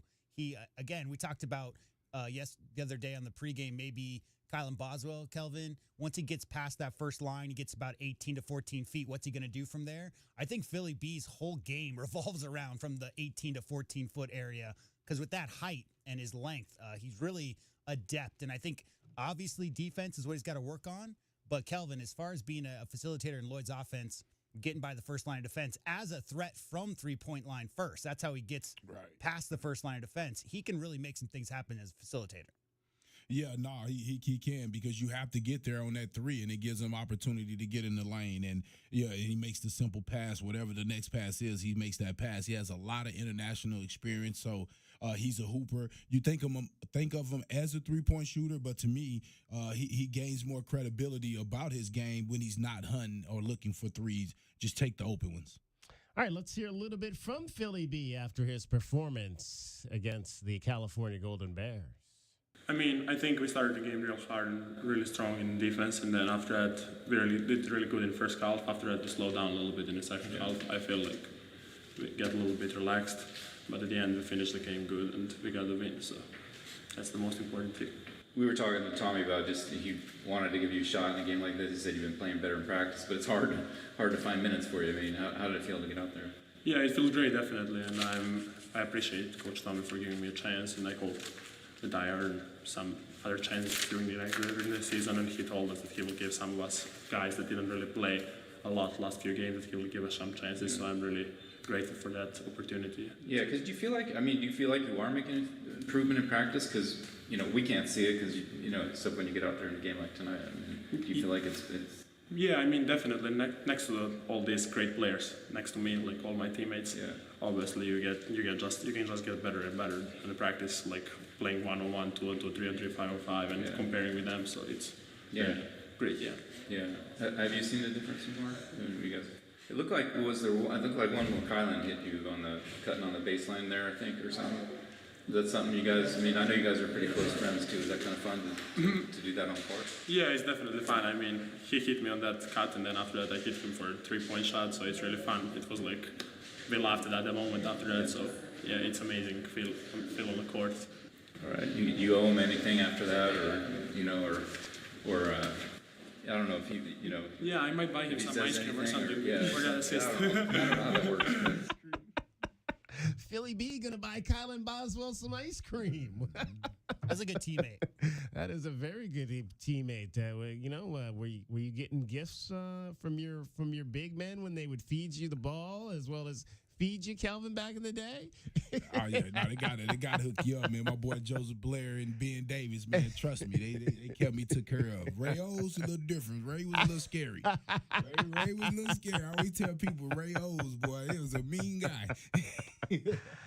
39 points did Tommy Lloyd get from his bench in that win at California, and 6 of those came from Philip Borovichinen, and Tommy Lloyd liked what he saw there. I'm trying to be committed to play more guys. We have obviously a very solid 8-man rotation. But, players 9, 10, and 11 are pretty good too. And even 12 and 13 are really good, that just, aren't active right now. But I'm trying to be committed to play more guys, and so I was, I thought this would be a good game for Philip to Phil's practiced really well. He's earned an opportunity, but unfortunate for him sometimes. Some of his teammates he's vying for minutes with are really good. Pella Larson, Caleb Love, KJ Lewis are really good players at that wing position. So he's just kind of got to be patient, but he's played really well and he's earned the opportunity. As has Morauskas, as has Conrad. So their turns will come. Well, and it goes back to kind of one of the things we've been talking about, guys, and then one of the things that I was kind of maybe a little bit surprised that the rotation got a little bit shorter as quickly as it did. But, like Tommy said, there's a lot of competition out there for guys like Filip Borovic. And when you talk about what Pella Larson is able to do for this club and what KJ Lewis has been able to do for this club, I mean, Pella's getting 28 minutes. KJ's getting about 20 minutes per ball game. And Kelvin, you said it before, there's just not enough of those 400 minutes or whatever it is, 200 minutes for the entire group to go around. Well, the number one thing is, and people, you got to think about this, is that you still got to get game time and game minutes for these these 4 new starters that are trying to get incorporated into the team, and we have to do it in game. Yeah. Now, the beautiful thing for all these guys, the starters and the backups, is that these backups, the reserves could probably start on half the teams in the Pac-12. So with that being said, you have quality practice that are game-like every day, basically, with the personnel that you have. But it's tough as a coach to give those minutes away when you know you need every one of those minutes to get these guys ready for the long haul. You have to be giving those minutes to guys that are going to actually get minutes in the tournament games. So, yeah, you want to kind of get these guys ready, but there's that little fine line, J-Dub, of how many minutes do I actually give away playing game time where I'm still trying to develop a starting lineup? Yeah, and guys, this conversation is not in a vacuum, okay? If this was a standard Sean Miller non-conference, Filip Borovic, Paulius Morauskas, they would have gotten a lot of minutes. Michigan State, Colgate, Wisconsin, Purdue, Alabama, FAU. These are all teams that you got to get wins against for that net ranking to get your seeding in March, right? You're talking about how many ranked teams right now are in the pack? 0. Yeah. Just Arizona. So how many opportunities are there out there to get big-time net ranking wins that are going to move the needle when it comes to your seeding in March? Not many in the conference. So when you're talking about playing Wisconsin, Purdue, Alabama, FAU, right, those 4 teams back-to-back, we talked about Krivas. Krivas has earned his way in the rotation, but against those 4 teams, Kelvin, coach is going to get him there for maybe 6-7 minutes, but he's going to rely on those 6, 7, 8 guys, and that's strong. The guys he trusts. Coach Kelvin, when you got to win games because it's about seeding in March, you as a coach are going to put the guys in there that you trust. You might give a spot minute or 2 to some of the guys 7, 8, 9, but as soon as they make a mistake on a defensive rotation, don't box out strong, those kind of little things, they're not going to get back in that game. Yeah. Yeah, you're only giving them that time to fatigue and foul trouble. Fatigue and foul trouble. So you got to have your guy. If you're going to lose, you want to lose with your A guys. So now we're coming to a stretch. Obviously, Cal and Stanford aren't great teams. You're going to see some of those bench guys get in, but then you got to go right at Utah, Colorado, mountain schools. Those are the 2 of the 3, 4 best teams in the conference. So, and I add this one thing. You know what? As a coach, you want everybody to have confidence, but watch this, DK. So you win these games. These guys play well. Now they think they supposed to play next week. Now they think they supposed to. Now you get some parents calling, well, he had 10 points versus California. And you be like, California? You're like, come on now. But that's what happens. A lot of times you'll be surprised as a coach. You want to give guys some minutes, but you're afraid that they're going to do well. Right. Because if they do well, now you got an issue of guys thinking that they deserve more minutes in crucial games. And of course I want that confidence, but it's just that little fine line sometimes, man, that's rough for a coach, because you want to get him in there, but more than likely he's going to go and score about 8 or 9 points, and he's going to think him scoring those points should give him more playing time in these games, not understanding that this is Gordon. I remember I hit like 8 points versus Oregon State, and I was like, oh yeah. Right. I'm finna get some time against UCLA, baby. Yeah. It's on, baby. And boy. Yeah, no. I done turned over a leaf. They just seen that I'm the go-to guy. Yeah. I don't think I played the next 6 games. And there's also the exact opposite of that, right? Which is what happened to Adama Ball last year. The first 9, 10 games, he got quality minutes, guys. He got 15, 20 minutes per game. did not perform well. Confidence shot, Kelvin. I mean, I think when he started getting that 8th, 9th, 10th games, he just did not look comfortable out there, did not look confident in his own shot. So the other aspect of that is you're talking about young guys, freshmen especially. If you get them in against FAU, Alabama, Purdue, Wisconsin, these kind of teams, and they struggle, and that's on film, and then they struggle again, Kelvin, the confidence when the lights are bright, and you're talking about nationally televised games, you want to make sure that those guys are feeling really good in their skin. So you don't want to get those freshmen's confidence shot as well as the other side of that coin. Well, Umar Balo concurring with his head coach, Tommy Lloyd, about how important the bench was in the game against California. I mean, I'm just glad that our bench came in today and gave us a big lift, especially Philip and Quivers. They did a really good job. JV also pushes the ball, for Philip to get his chance, and he really took advantage of that chance. He came out, keep it simple, play really good, and hopefully he will get more chances to play. Well, obviously, Moteas Krivas had the biggest game of them all. 18 minutes, 18 points to go along with 5 rebounds. He was 6 of 7 from the floor. They could not stop him down low in that ball game. And you heard Umar mentioned Filip Borovicin, and also the 13 minutes scoring 6 points and grabbing 3 rebounds to go with 3 assists. Unfortunately, only 3.5 minutes for Paulius Morauskas in the game, and the coach Tommy Lloyd talking about how Morauskas fits right now with the minutes that he has available. Listen, I want to play them all, and they've all earned an opportunity. But it's hard. I don't want to disrupt our team's rhythm totally, and so it's probably hard to inject 3 guys into a rotation as opposed to 1 at a time. So we'll see how it goes. No promises, no guarantees, but I feel good about doing it because for me, when you go home as a coach, I want all those guys to play. I have hard decisions to make, and you don't sit home and you don't feel good, about a kid not getting as many opportunities as he would like. But you also know this is high level basketball, and and things got to be earned, and sometimes you got to wait a little bit for them. So these guys are a huge part of our culture, and we're gonna try to make them feel like they're in the middle of it. And Kelvin, you got that playing time versus Oregon State and got those 8 points because you play well in practice the week before. Yeah, for sure. So, Paulius Morauskas, very good basketball player. I mean, he could be averaging, 18 and 10 on some, smaller level school right now if he was getting those kind of touches. He's a very good player. However, when the coaching staff's looking down the bench, guys you can trust and whatever, it's a matter of you got 2 options, Kelvin. You got 2 options of guys to bring in, and obviously there's other guys on the team with more experience and better suited for the team's position right now than Paulius Morauskas is. All right, it is the Meridian Wealth Management pregame show countdown to tip-off. We've got a whole lot more in store for you. Hang with us. Hang with my man J.W. Madden as well as Kelvin Ifan, and hang with me. I'm David Kelly. You're listening to Wildcats Radio 1290. As today's Spotlight on a Cat has been brought to you by O'Reilly Chevrolet. Get more with O'Reilly Chevrolet.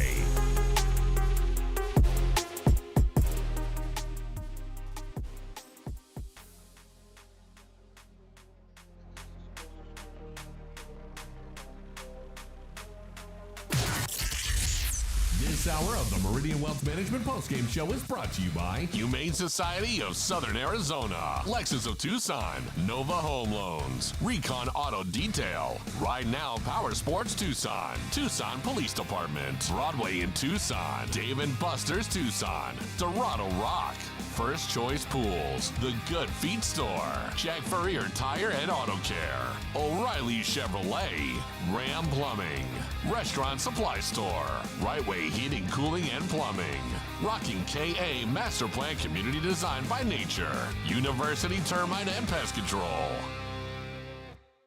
If you're a do-it-yourselfer looking for quality car parts in Tucson, look no further. Advance Auto Parts has 6 Tucson locations with over 75 years in business. Advance Auto Parts is the largest car parts retailer in the U.S., and customers know they can trust their products, like Die-Hard batteries. Now with free installation, only found at Advance Auto Parts stores. Take advantage of our same-day delivery and pickup. Just visit our website at stores.advanceautoparts.com. And make sure to follow us on Instagram and Facebook. Advance Auto Parts, for all your car repair needs. Now a proud radio sponsor of the University of Arizona Wildcats. driving the lane, dunking on the competition, and playing as a team. These are things we'll see this season watching our Wildcats play basketball. These happen to be the things you'll also find when you buy your next vehicle from O'Reilly Chevrolet. The only difference is at O'Reilly, nobody gets penalized for traveling. Heck, we actually encourage it. See us on Broadway next to Park Place Mall. Call 747-8000 or find new roads at O'Reilly.com, where you can experience our version of a steal. O'Reilly Chevrolet, more than a great price. O'Reilly Chevrolet. Experiencing the natural wonders comes easy at Rock & Kay. Nestled at the base of the Rincon Mountain foothills. Enjoy stunning mountain views up close every day. Hit the community trails, explore local parks like Saguaro National and Colossal Cave, and mingle at private Diamond Community Park events. In the top-rated Vail School District, Rock & Kay is close to work, shopping, and services. Tour 11 different model homes by top-tier builders, offering move-in ready homes and special incentives. Live RockandK.com. Designed by Nature, proud U of A radio broadcast sponsor. What do you mean, trenchless? Means no trench. But it's the sewer line. And they did it without ruining my yard. The yard we're standing in? The very same. I don't know if I trust that. I trust that because I trust them. Them? Ram Plumbing. Locally owned and operated Ram Plumbing, offering a comprehensive range of plumbing services from fixtures to installation to trenchless sewer replacement. Turn to Tucson's most trusted plumber. When your plumbing's in trouble, call Ram on the double. Online at bestplumbertucson.com. At Nova Home Loans, we believe everyone deserves the opportunity to enjoy the independence that comes with home ownership. Whether you're a first-time home buyer who needs down payment assistance, have less than perfect credit, or looking to refinance, Nova has a variety of home loan programs for your unique situation. Visit novahomeloans.com or call 800-955-9125 to learn more. Not a commitment to lend or extend credit. Rates and available loan programs are subject to change without notice. NMLS 3087, BK 0902429, Equal Housing Opportunity. Get on the road to riches to nab your share of over $100,000 in prizes at Desert Diamond Casino Tucson. Every Thursday through December 30th, rev in to win up to $3,000. That's true, Tucson. Then at the grand finale on December 30th, one lucky guest drives home with $20,000 cash. It's Road to Riches, only at Desert Diamond Casino Tucson. True. An enterprise of the Thornhill Automation. See Rewards Center for details. Caruso's, a Tucson tradition since 1938, located on historic 4th Avenue. For 4 generations, Caruso's handmade sauce has been prepared with love by a family member, using only the best ingredients. Enjoy specialty Italian dishes like lasagna al forno, chicken tetrazzini, real Italian sausages, spectacular pizza, as well as many vegetarian options. Caruso's offers outdoor dining on their garden patio, with indoor dining also available. Open Tuesday through Sunday, with all your favorites available for takeout. For more information, call 520-624-5765 or visit their website at carusositalian.com. Coach Tommy Lloyd here. Did you spend money on your AC this summer? My friends at Rightway will give you back up to $3,000 for those repairs. That's right. No matter who did the repair, we'll buy it back for up to $3,000 towards the purchase of a new heating and air system. No repair bills this year? No worries. We will give you up to $2,000 trade-in plus 0% interest up to 60 months. Manufacturer rebates plus 10-year parts and labor warranty on a new heating and air system. Have an aging heating and air system? Out of warranty? We'll inspect it absolutely free. Call Rightway Heating, Cooling, and Plumbing today. This is the Meridian Wealth Management Countdown and Tipoff Show on the home of Arizona men's basketball. Wildcats Radio 1290. The Pac-12 scoreboard is brought to you by Mesquite Valley Growers. Mesquite Valley Growers. Real growers, real experience, real nursery. All right, we got 4 games on the schedule today in the Pac-12 Conference. We'll tell you a little bit about what's happened this weekend so far as well. The first game of the day is in Boulder. Washington State at Colorado. Both of these teams coming in. The Buffaloes are 10-2. The Cougars coming off that loss, that big loss in Salt Lake City the other night, come in at 9-3. And the game after our game, which tips at 2, will be at 4 o'clock, also on the Pac-12 Network. All 4 of the games are on the Pac-12 Network today.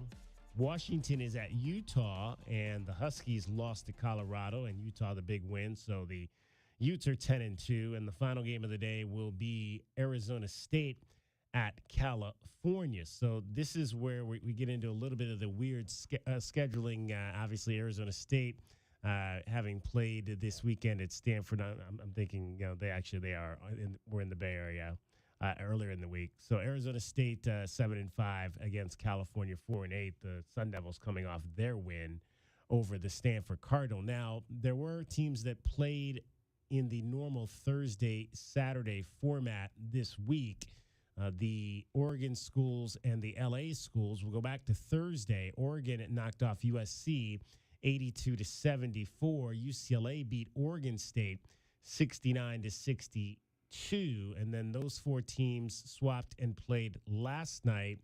The Ducks knocked off the Bruins 64-59. And so the Ducks off to a 2-0 start in conference play. And USC fell at Oregon State 86-70. So the Trojans are now 0-2, although Bronny James did score 15 points in that ball game, so his best scoring output so far in conference play. Now, I mentioned in the guest show on Friday, like, who are the teams that Arizona has to be worried about?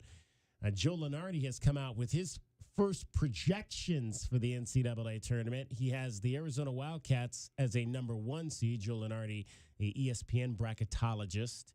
His next group of teams are Colorado and Utah. He projects those two as 8 seeds, and Washington right now as one of the first teams out of the tournament. So at the moment, ESPN bracketologist Joe Lunardi projecting just 3 Pac-12 teams in the NCAA tournament, and those 2 outside of Arizona are the next 2 on the schedule in Tucson here coming up in the first week of the new year. Yep. I also got one more score to tell you about. Ooh. 129-127. That was last night. And that was the Detroit Pistons defeating the Toronto Raptors to break their 27-game losing streak. How about that? Yeah. So congratulations. Toronto traded away half their roster before that game, so that one of the reasons why they were able to win. I think OG got traded. Who else? Yeah. They kept Siakam, but they traded a few dudes from Toronto right before that game. But Cade Cunningham and the Pistons break their 27-game losing streak. Hallelujah. Hallelujah for Monty Williams and company to get that win right there. So 520-848-1290 is the number. If you want to get in on our program, we will take your calls on Arizona basketball, both men and women. The ladies have a game coming up today at McHale Center. Their game also will start at 2 o'clock, simultaneous to the men's game up in Palo Alto. The ladies are still in non-conference play. They opened conference play 2 weeks ago. It was against Arizona State on the road and won big over the Sun Devils, winning that game by 39 points. And so they'll play their final non-conference game. And then they will also host Colorado and Utah coming up this week. So it's going to be 4 straight nights of basketball at McHale Center. And that's some tough ones right there for the ladies. I mean, Colorado and Utah, man, that's some of the best in the nation right there. Yeah, Alyssa Peely is coming to town for the Utah Utes. I might have to go see that. Yeah, that's too many games I've been wanting to see in the McHale, but that might be front, get some good seats and be able to see a real hooper. If there is a player in the Pac-12 you want to see this year, it is definitely Alyssa Peely for the Utah Utes. Let's get a preview of today's game at McHale Center against the Seattle, I don't even know what their nickname is. So we'll ask Derek Palmer because I'm sure he knows. He's calling the game. He joins us right now from McHale Center. What is Seattle's nickname? It's not the Pilots, right, Derek? No, I think it's a bird of some sort. That's the one thing I forgot to look up. Even Derek doesn't know. Even Derek doesn't know who they are. All right. Much like everybody else, all my attention's turned to the gauntlet that's going to be the Pac-12. This is hopefully just going to be something that is a bit of a stepping stone into that horror show. Gosh, you're absolutely right. It's a complete opposite of what we're seeing on the men's side, where there's Arizona and no one else being ranked. What's the count now in the Pac-12 for the women? At least 7 to 8 teams are ranked currently. It doesn't even seem like that matters right now because there's 5 of the top 10 teams are going to be from the Pac-12. It seems like that's going to be something that sustains throughout the year, unless there's so much attrition, I guess. But they're legitimately probably 5 of the 10 or 15 best teams in the country, and then you got Washington State, and who knows, maybe even Oregon State right now that are quite possibly making up 8 of the top 25. And California's somehow lurking about, and then you got Arizona that's trying to force its way into the conversation. So I mean, you can make an argument that there's 10 deserving teams that would go to the dance. Well, the big game obviously was last night between the LA schools. Both of them came in unbeaten. Only one was going to leave unbeaten, and that ended up being the UCLA Bruins, who beat the USC Trojans last night, the women of Troy. In that contest, the final score in that, in fact, UCLA, it was their 9th straight win over USC. They won it 71-64. The women of Troy came in ranked 6th. UCLA came in ranked number 2. We were talking about next week when it opens for the Wildcats, and you've got arguably maybe the best player in the conference, if not the best player. Where would you put Alyssa Peely coming in here? Is she the best player in the conference this year? I think so. I mean, she's such a handful. You take a look at a couple of the players that the Cats have recently had to lock horns with that they struggled with, especially teams that or players that are able to really move around inside the painted area and hurt them from just about every spot down there. But she also has that wrinkle where she can go outside and knock down shots. And she's so big and strong. It's really hard to match up with her because she can beat you at 3 levels and do it in just about every way imaginable.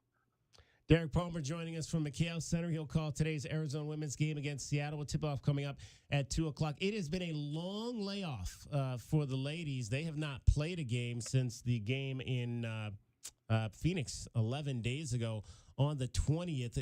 We've heard Adia Barnes talk about the difficulty in scheduling. Why has that been the case, do you think, Derek, for them having to really work hard just to get games? Because nobody wants to come to McHale. Period, paragraph. As soon as she was able to resuscitate the program, nobody wants to come and play in front of 8,000 fans. That's crazy. I mean, I would think, and I guess I've never really understood that mindset from coaches. I mean, I would think if I want to challenge my program, what better environment to challenge your program than here in Tucson in front of that type of crowd? Yeah, you'd think, and it's not like it's going to be viewed as a bad loss. Even right now, as the team's trying to kind of carve out its identity, it's still top 40 net. So you lose at Arizona, and I don't think anybody in the country is going to look down on you. And we don't really see, we don't really necessarily see the home and homes on the women's side like we've, seen on the men's side. I mean, obviously this year you're playing Duke, and next year Duke's coming here. We haven't seen a lot of that on the women's side. Are there other schools that are doing that? And it's just, we're just talking about how maybe it's just not happening here, but are there other schools that are getting those types of home and homes? I don't know, because I was surprised to learn that the Texas game a few weeks ago was actually the return from when Erie dropped 40 on them. Yeah. So I don't know if there's a little bit more liberty to try to push these games out into the future as much as one of the programs wants to or not, but that was quite a big shock to me. Well, I'll say this. I think as far as on the women's side of the Pac-12, I think that with so many ranked teams, do you really need it? Do you want right. those games, but you have so many ranked opponents within your conference. They're a little different from men's side. And it doesn't even have to be a ranked opponent. I mean, just go play another. I'd like to just see another big Power 5 home and home. Go play Illinois, go play Indiana. Just give me another. They played Kansas. I don't know if there's a return game there. They came out here last year. Is there a return game in the future for that one? Is that a home and home, Derek? Do you know? I believe that was a return from them from when they came out, or when Arizona went out there, Adia's first year, I think. So you're right. I think. We're like separating these games by 5 and 6 years. Yeah. That's crazy. But I might be wrong about that, but I think I've heard that. Yeah. Kelvin, go on with your point. Yeah, I mean, and you think about some of those lower level teams, they don't want to come and take a loss. They need, as many wins as they can, so they're afraid to come and play against you. But for the Pac-12 schools, though, with having the Stanfords and the Oregons and the Utahs of the world in your conference, I mean, if you basically win half those games, you basically guarantee yourself a tournament appearance. Derek, take a look at what Oregon State's trying to do right now, where they missed the tournament last year and lost one of their really big players. Literally, she was 6'7", but they right now are sitting at 11-0, having beaten an 8-5 Villanova team and a Texas Tech team that only has 2 losses, but one of them was to Tulsa. So it's really tough to say how good Oregon State is right now, but they're getting ready to try to get back to the tournament, having to go through this Pac-12 schedule like everybody else is, but has 11 wins. So now if you figure they win, if they somehow manage to go 500, they get to 20 wins, they're a slam dunk to get in. Right. So, whether or not they scheduled tough enough, I guess we'll find out soon enough. But, man, the Pac-12 is so good. You go 500, I think that you just punch your ticket. Derek, Helena Puello had a solid first half in the game against Gonzaga, but then they kind of took her out of the game in the second half. How can we, at least I'm happy that she's starting to shoot the ball more. I mean, that's one of the things I've said all season has got to happen for this team to be successful. But how can you keep that going half to half? And what's been the biggest issue in the third quarters that have taken them out of some of these games against the ranked teams like Mississippi and Texas and Gonzaga? I started processing during that second half against Gonzaga where the Cats were playing 2 freshmen as starters. They had, going into that game, played a combined 22 games. Gonzaga started 4 fifth-year starters and then 1 conventional senior. So where Arizona has 40% of its starting lineup having played 22 games, Gonzaga has its starting 5 having played 24 years combined.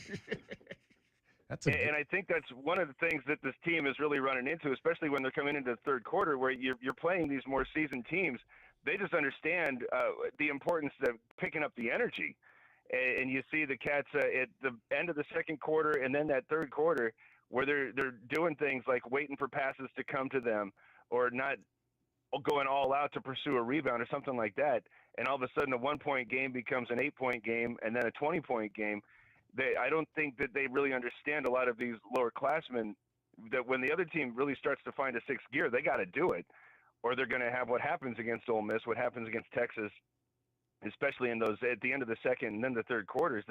It seems like it's just an energy thing, and it just comes with experience. So to take the conversation back to Puello, I think that she understands that. It's that now she's just waiting for the rest of, especially her less seasoned teammates, to join her in that crusade. Yeah. It'll be a 2:00 tip-off today, Arizona and Seattle. And we do have a Dia Barnes show coming up this week on Tuesday, correct, Eric? Correct. Come on out. Sands Club. Great environment. New location at the Sands Club. You guys are living large over there now. It is beautiful. Gorgeous. Everybody can hear. It's everything that we were asking for and more. Outstanding. It's the Red Hawks, fellas. The Red Hawks. Yes, there you go. Yeah, the it was Seattle the Red Chieftains. Hawks. I was right. It was the Chieftains from 1938 to 2000. I guess that was problematic. So now it's been the Red Hawks for the past 23 years. And that's where that's where Joan coached. Yeah, Joan was after there she left. from 2009 until 2016, I think, something like that. Yeah, Joan Bonvincini. Oh, 2013, 2016. Yeah. Legendary Arizona women's basketball coach. Who's on the call today on TV? Do you know, Derek? I haven't seen it. I think it's myself. I don't think we're on TV. Oh, we're not on television. This is not a Pac-12 network game today. No, you're right. It's Arizona live stream. So you will hear Derek's voice all over the place. The game on radio will be on Freedom 1400 KTUC today. Coverage begins around 1:45. Derek, have a great call. Thank you. Hey, thanks so much for having me. Derek Palmer, he is the voice of Arizona women's basketball. And again, today they'll play Seattle, McHale Center. We will have reaction from that game coming up for you as well on the Meridian Wealth Management post-game show. Real quick, since we were talking about Seattle, and we're also talking about, you're talking about the Washington Huskies there in the Pac-12 scoreboard. Yeah. Some news did come out, Kelvin, yesterday that Zoom Diallo has chosen the Huskies to go and play. He was down to Arizona, Gonzaga, and but we always talk about those Seattle kids not staying home, and that's why the Huskies aren't good. And his motivation is just that. His motivation, he's a 5-star, number 3 point guard in the country. A lot of Arizona fans thought he was going to come to Tucson. I do have a quote here really quick I just wanted to get into. Their whole philosophy is to keep guys home. And Conroy is the lead recruiter. And his whole thing is don't turn your back on Washington, put Washington on your back. And Kelvin, for as long as we've been talking about how much talent comes out of Seattle, I know that's not going to be a team that's in the same conference as Arizona moving forward, but there's, the teams like Cal from a couple nights ago and Washington, there's so much high school talent coming out of those cities, Kelvin. If they just keep, 15, 20% of the talent home. And I tell you what, I have my little ear with the AAU. All them guys got sons coming up. Jamal Crawford's son, Will Conroy Jr. They got some boys coming up that right now that's in like middle school and 9th grade that probably could play in college. Yeah, it's about time for like Brandon Roy Jr. and those kind of kids. I'm telling you, they coming. They coming. Oh, man, don't Seattle Rotary. Seattle Rotary. Don't That's make the me feel AAU old. team. Please don't make me feel old right now. Brandon Roy's son is ready to come. No, I'm not claiming he has a son. I'm just saying it's about that age time where it's like those guys from that Well, era, late 90s, early 2000s, Well, Brandon Roy is a big-time high school coach up there. Yeah. He's have been produced a lot of those guys. And I remember going up there with Jason Terry, Michael Dickinson, the Seattle 206 boys. Exactly. And they had a gym up there, basically an old high school gym that they basically trained all those guys in. And it was crazy to me. They all are there together, all the different NBA guys, the different Division I guys, they're all there going against each other, training, have shooting baskets and stuff. And I was like, oh, y'all did this on purpose. Yeah. Y'all did this on purpose, because it came out of nowhere. Seattle just blew up. I remember Doug Christie, of course, you got those guys, but having so many guys do well. Marvin Williams, right? He went to UNC. There's a bunch of dudes who did not go to Washington. Jamal Crawford did Michigan? Yeah, Michigan. And I just want to say, Zoom, he went to Prolific Prep, or he's going to Prolific Prep right now in Cali. So it's not like he's been sticking around. He's not going to one of those schools up there in Seattle, but he made his announcement yesterday from Tacoma. That's where he's from. So although Arizona fans out there are sad that he's not coming down here to Tucson and should be, I just want to give a little shout out to the Huskies because, again, we've been talking for years. Huskies and the Bay Area schools, if they kept some talent home, there's no reason for them to be around 500. Those should be much better universities based on the talent they got locally. It is the Meridian Wealth Management Countdown to Tip-Off show. We are also brought to you today by Dave and Buster's, the best place to eat, drink, and watch today's game between the Wildcats and the Stanford Cardinal. You can also play there. There's a lot of things to play at Dave and Buster's. We'll come back and have much more for you. We'll find out who that Stanford Cardinal is who might get underneath the skin of the Arizona Wildcats today. With Kelvin Efon and J.W. Madden, I'm David Kelly. You're listening to Wildcats Radio 1290. That's been the Pac-12 Scoreboard, brought to you by Mesquite Valley Growers. Mesquite Valley Growers. Real growers, real experience, real nursery. This is the Meridian Wealth Management Countdown to Tip-Off show on the home of Arizona men's basketball. Wildcats Radio 1290.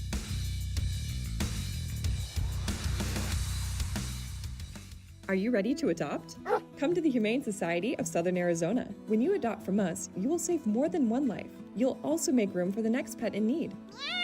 The Humane Society of Southern Arizona has been compassionately serving pets and the people who love them since 1944. Our knowledgeable adoption matchmakers will help you find the right pet for your home and support you after you adopt. We are open 7 days a week at our main campus at 635 West Roger Road. Learn more and see adoptable pets at hssaz.org. Do you often worry you left the garage door open? With a LiftMaster garage door opener powered by MyQ, you'll never worry again. You can control, secure, and monitor your garage from your smartphone anytime from anywhere through the MyQ app. As an authorized LiftMaster dealer, we have smart openers designed for your needs, including belt drive motors for ultra-quiet operation, integrated camera for live video streaming, and battery backup that lets you in when the power is out. Kaiser Garage Doors and Gates is your authorized local LiftMaster dealer. Visit KaiserDoor.com for more information. Back to the holiday shopping adventures of Eugene Snarkle and his best friend Doug. Hey, Eugene, we waited a little too long to get our shopping done. The shelves are looking pretty empty. I was thinking of getting everyone a giant-sized bag of Cheezos. We interrupt Eugene's great idea for this message. Does your car, truck, SUV, or sleigh need a little maintenance to get road trip ready for the holidays? Check out jackfurriers.com for savings up to 50% off. Get your vehicle holiday road trip ready at Jack Furrier Tire and Auto Care. Since 1960, here to get you there. Does it feel like the price of everything is going up, up, up? We can't control the price of gas or groceries, but at Royal Buick GMC, we never add market adjustments, even while other dealers add fees because inventory is limited. At Royal Buick GMC, you can rest assured you won't pay market adjustments, and we stand by our transparent online pricing. Royal Buick GMC, the dealership that's different. OAC plus tax, title, license, dealer installed options, and $529 doc fee. Royal Buick GMC, in the Auto Mall and at RoyalTucson.com. Southern Arizona Radiology Associates have been dedicated to providing superior images and quality care for the last 35 years. They're the one you trust when you need an X-ray, CT scan, ultrasound, mammogram, or MRI. They have locations in Tucson, Green Valley, and Sierra Vista. Ask your doctor to refer you to Southern Arizona Radiology Associates today. That's Southern Arizona Radiology Associates. Visit their website at sararadiology.com or call 520-335-6849 for more information.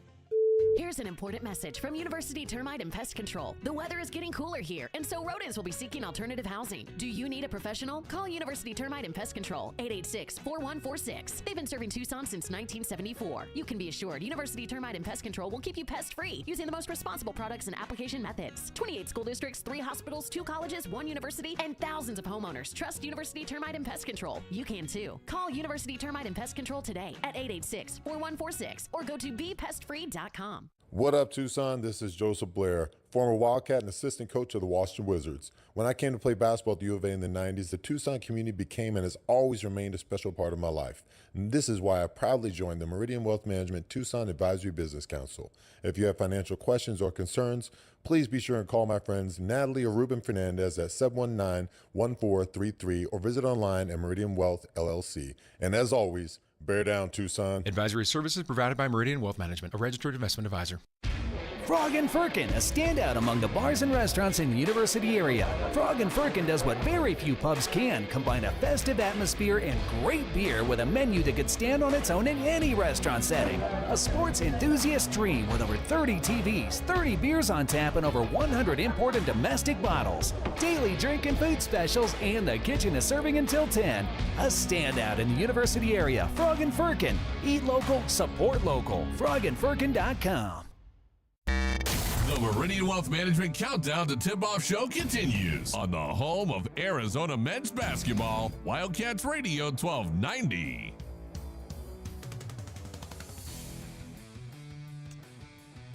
Welcome back to Countdown to Tip-Off. I am David Kelly, along with Calvin Efon and J.W. Madden, getting you set for Arizona and the Stanford Cardinal today in Palo Alto. This will be the...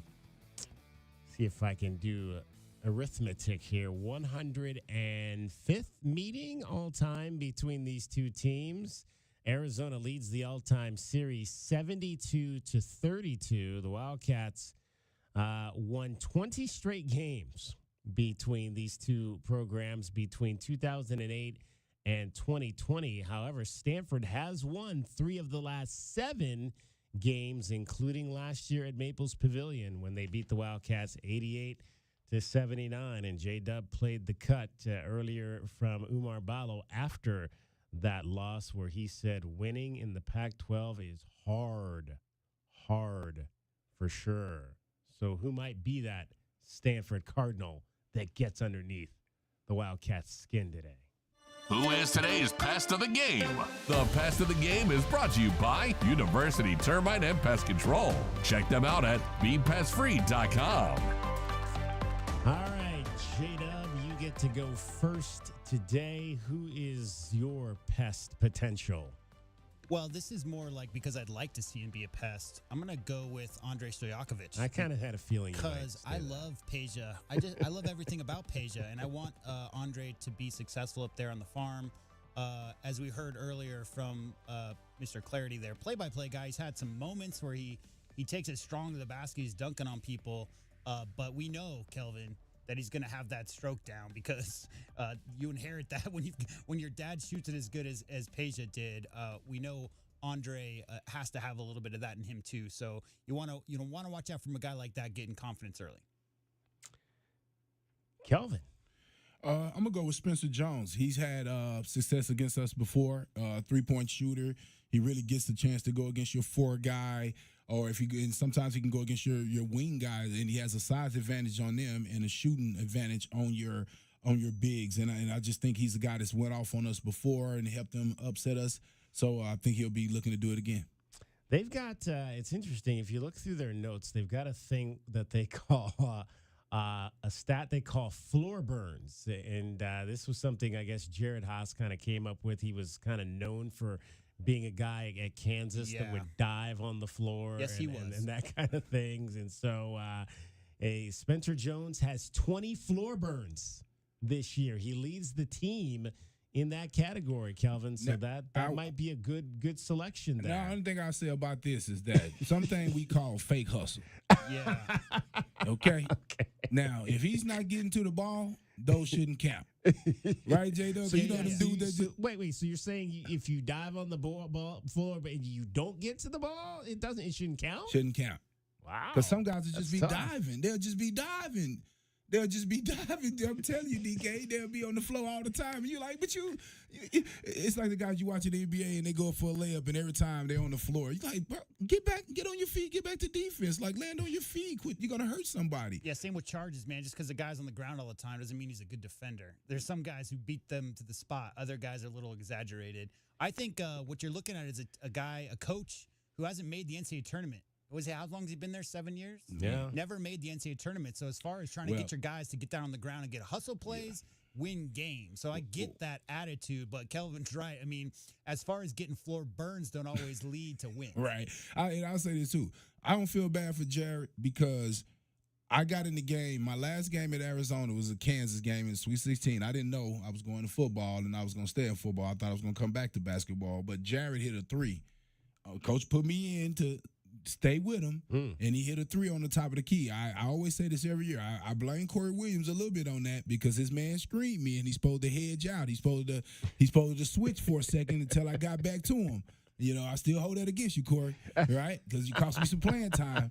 But Jared hit that three, and I didn't see the court again that day. That was that. I put you in. You had one job. You had one job, and that was to guard Jared Haas. Man, I bet if I would have stopped that play, I would have got a few more minutes in the second half. But hey, learned a lesson, baby. I do remember like his style because I mean, again, Jared Haas was not the most talented basketball player. He didn't have the measurables, but he was one of those guys who made up for it by his energy and hustle. I mean, that's kind of toughness. Yeah, that epitomized how he played. Well, I'm going to go with the guy, I like to go with the guys off the bench, and they never seem to pan out for me, so I don't know why I continue to go there. But I'm going to go with Benny Geeler, the sophomore guard out of Rolling Hills Prep in Palos Verde. Not going to happen.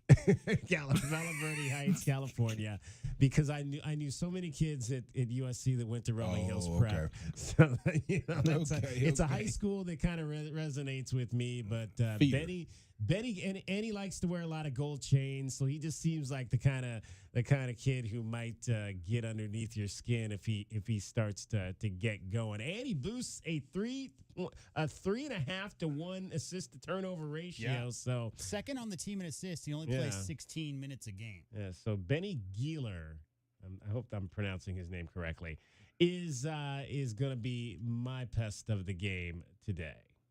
That's today's Pest of the Game. The Pest of the Game is brought to you by University Termite and Pest Control. Visit BePestFree.com. Geeler. Benny Geeler, according to the pronunciation guide for the Stanford I Cardinal. haven't seen too many Stanford basketball players with chains, if I'm honest, over the years. No, exactly. Another reason that he would make for a good pest. I mean, how many chained up dudes trying to go are playing Shadur at on Stanford you. right Trying there? to go all Shadur on you. It's usually suits, right? It's usually like suits with ties tied correctly. That's what I've seen from the Stanford basketball team over the years. It is the Meridian Wealth Management Countdown to Tip-Off Show. We've got 1 hour left to go. Stay with us. Give us a call if you want to talk Arizona men's or women's basketball on this final day of 2023. Both squads are in action. The final events on the calendar for this particular part of the year. We turn it over to 2024 coming up in just a few hours. Along with Kelvin Efon, JW Madden, I'm David Kelly. You're listening to Wildcats Radio 1290. This is the Meridian Wealth Management Countdown to Tipoff Show on the home of Arizona men's basketball. Wildcats Radio 1290. KCUB Tucson, a Cumulus media station. We have the Arizona Wildcats covered on game day like no one else. We are Wildcats Radio 1290. True Wildcat fans know that when you're looking for the best place to watch all the big games on big screens, drinking cold beer and having the best food, all paths lead to Desert Diamond. Bet on your Wildcats and all your favorite teams 24/7 on our easy-to-use kiosks. Come chill on our comfy couches and build your best bet at Arizona's best bet, the Desert Diamond Sportsbook and Bar. An enterprise of the Thana Autumn Nation. Problem gambling? Call 1-800-GAMBLER. Desert Diamond Casino is licensed in Arizona. Hi, this is Natalie Fernandez of Meridian Wealth Management, and I'd like to invite you to our complimentary retirement income workshop held every Friday at 10 a.m. in our offices at the Williams Center. We discuss the key risks in retirement, how retirement has changed, and how to best plan for success. A recent study showed 60% of retirees would go back and plan differently if they could. We want to help you avoid the would've, could've, should've. Call our office at 719-1433 to reserve your seat today. Advisory services provided by Meridian Wealth Management, a registered investment advisor. Hi, it's Floyd, the family man with the family plan. Outdated HVAC systems will drive up your electric bill, drain your wallet, and peace of mind. Save now at Goodfellas with no payments or interest till 2024. Get a 30% federal tax credit, up to $2,000 off qualifying heat pumps. Trust Goodfellas. We're locally owned with thousands of 5-star reviews. Good service, good prices, Goodfellas. Visit us at goodfellasac.com to schedule a no-cost estimate. Experiencing the natural wonders comes easy at Rock & K. Nestled at the base of the Rincon Mountain foothills. Enjoy stunning mountain views up close every day. Explore natural open space, a network of connecting trails, and a community park within the Vail School District. Visit Lennar's 2 communities in Rock & K with home savings up to $35,000 and limited time interest rate and closing cost incentives on select move-in ready homes. Live RockandK.com. Designed by Nature, proud U of A radio broadcast sponsor. The Window Depot is proud to sponsor the first look at today's game and would like to invite Arizona Wildcat fans to visit one of their Tucson warehouses. The Window Depot provides over 1,000 in-stock vinyl windows, interior and exterior doors, plus granite and quartz countertops, and a huge selection of custom cabinetry, all at the lowest prices in town. Consider the Window Depot your MVP when it comes to your home improvement needs. Stores are open Monday through Saturday, or order online at thewindowdepot.com. The Window Depot, more than a window store. Cantina nachos, strawberry watermelon margaritas, a few zombie kills, and all your favorite sports teams live? When your day calls for some winning, it's time for Dave & Buster's, where you can eat, drink, play, and watch all the sports you want. They've got massive HD TVs, hundreds of the hottest new games, a chef-crafted menu, and an incredible list of beers, wines, and cocktails. So remember, if your day calls for a little victory, a little triumph, a little win, it's probably calling for Dave & Buster's. As Arizona's leading personal injury law firm for more than 30 years, Goldberg & Osborne agrees, bear down, Arizona. With offices statewide, including 5 in Tucson and Southern Arizona, the Eagle gives you home field advantage. More than 1,800 5-star Google reviews prove Goldberg & Osborne has the playbook for any situation. So after any accident, let the attorneys voted best personal injury law firm tackle that insurance company and get you the settlement you deserve. Goldberg & Osborne, 1-800-THE-EAGLE.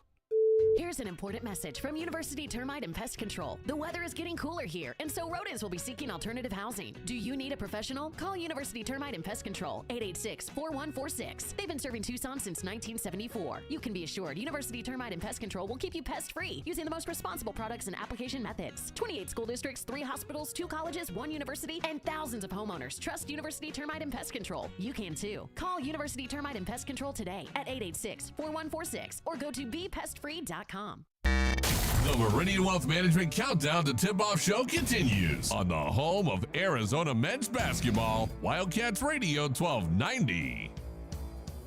O'Connell still in backcourt. Feet ahead, knocked away, stolen by Larson. Another steal, off to Creasa. Drives the lane, pump fake, no shot there. Bounce it out to Boswell. Boswell, step back, 3-ball up, rounded off, no good. Ingram the rebound. Cats have missed 9 of 10. Boy, if any of those had gone down. Here's O'Connell the other way for Stanford. Now the Cardinal trying to play keep away, and a foul on Henderson. O'Connell back to the line. Oh, Just any one of those threes goes down, and who knows? 88-79, 5 seconds left. Stanford will win. Cats streak ends at 7. Stanford first win at home against Arizona since 2009. And some of the fans will rush the court. Yeah, because when they beat them when the Cardinal beat Arizona to end that streak, that was the game they played during the COVID year over at the Warriors G League team's facility. I believe it was in San Jose or somewhere. They played that particular game in which Stanford won that day. What is that? What is the name of their G League team? Santa Cruz. Santa Cruz. I'm sorry. Yeah, Santa Cruz Warriors. Correct. Was where they played that game. It is the Countdown to Tip-Off show. I'm David Kelly. You heard the voice there of Kelvin Efon along with J.W. Madden getting you set for Arizona and the Stanford Cardinal. Today's show also brought to you by Dave & Buster's, the best place to eat, drink, and play while watching today's game between the Cardinal and the Wildcats. You can watch some NFL football. If you're over there right now, you can watch the Cardinals, who are taking on the Eagles in the NFL this afternoon. And let's see if we can tell you real quick who's winning that game, if my TV wants to play correctly with me and there's not a commercial on right now. The game is,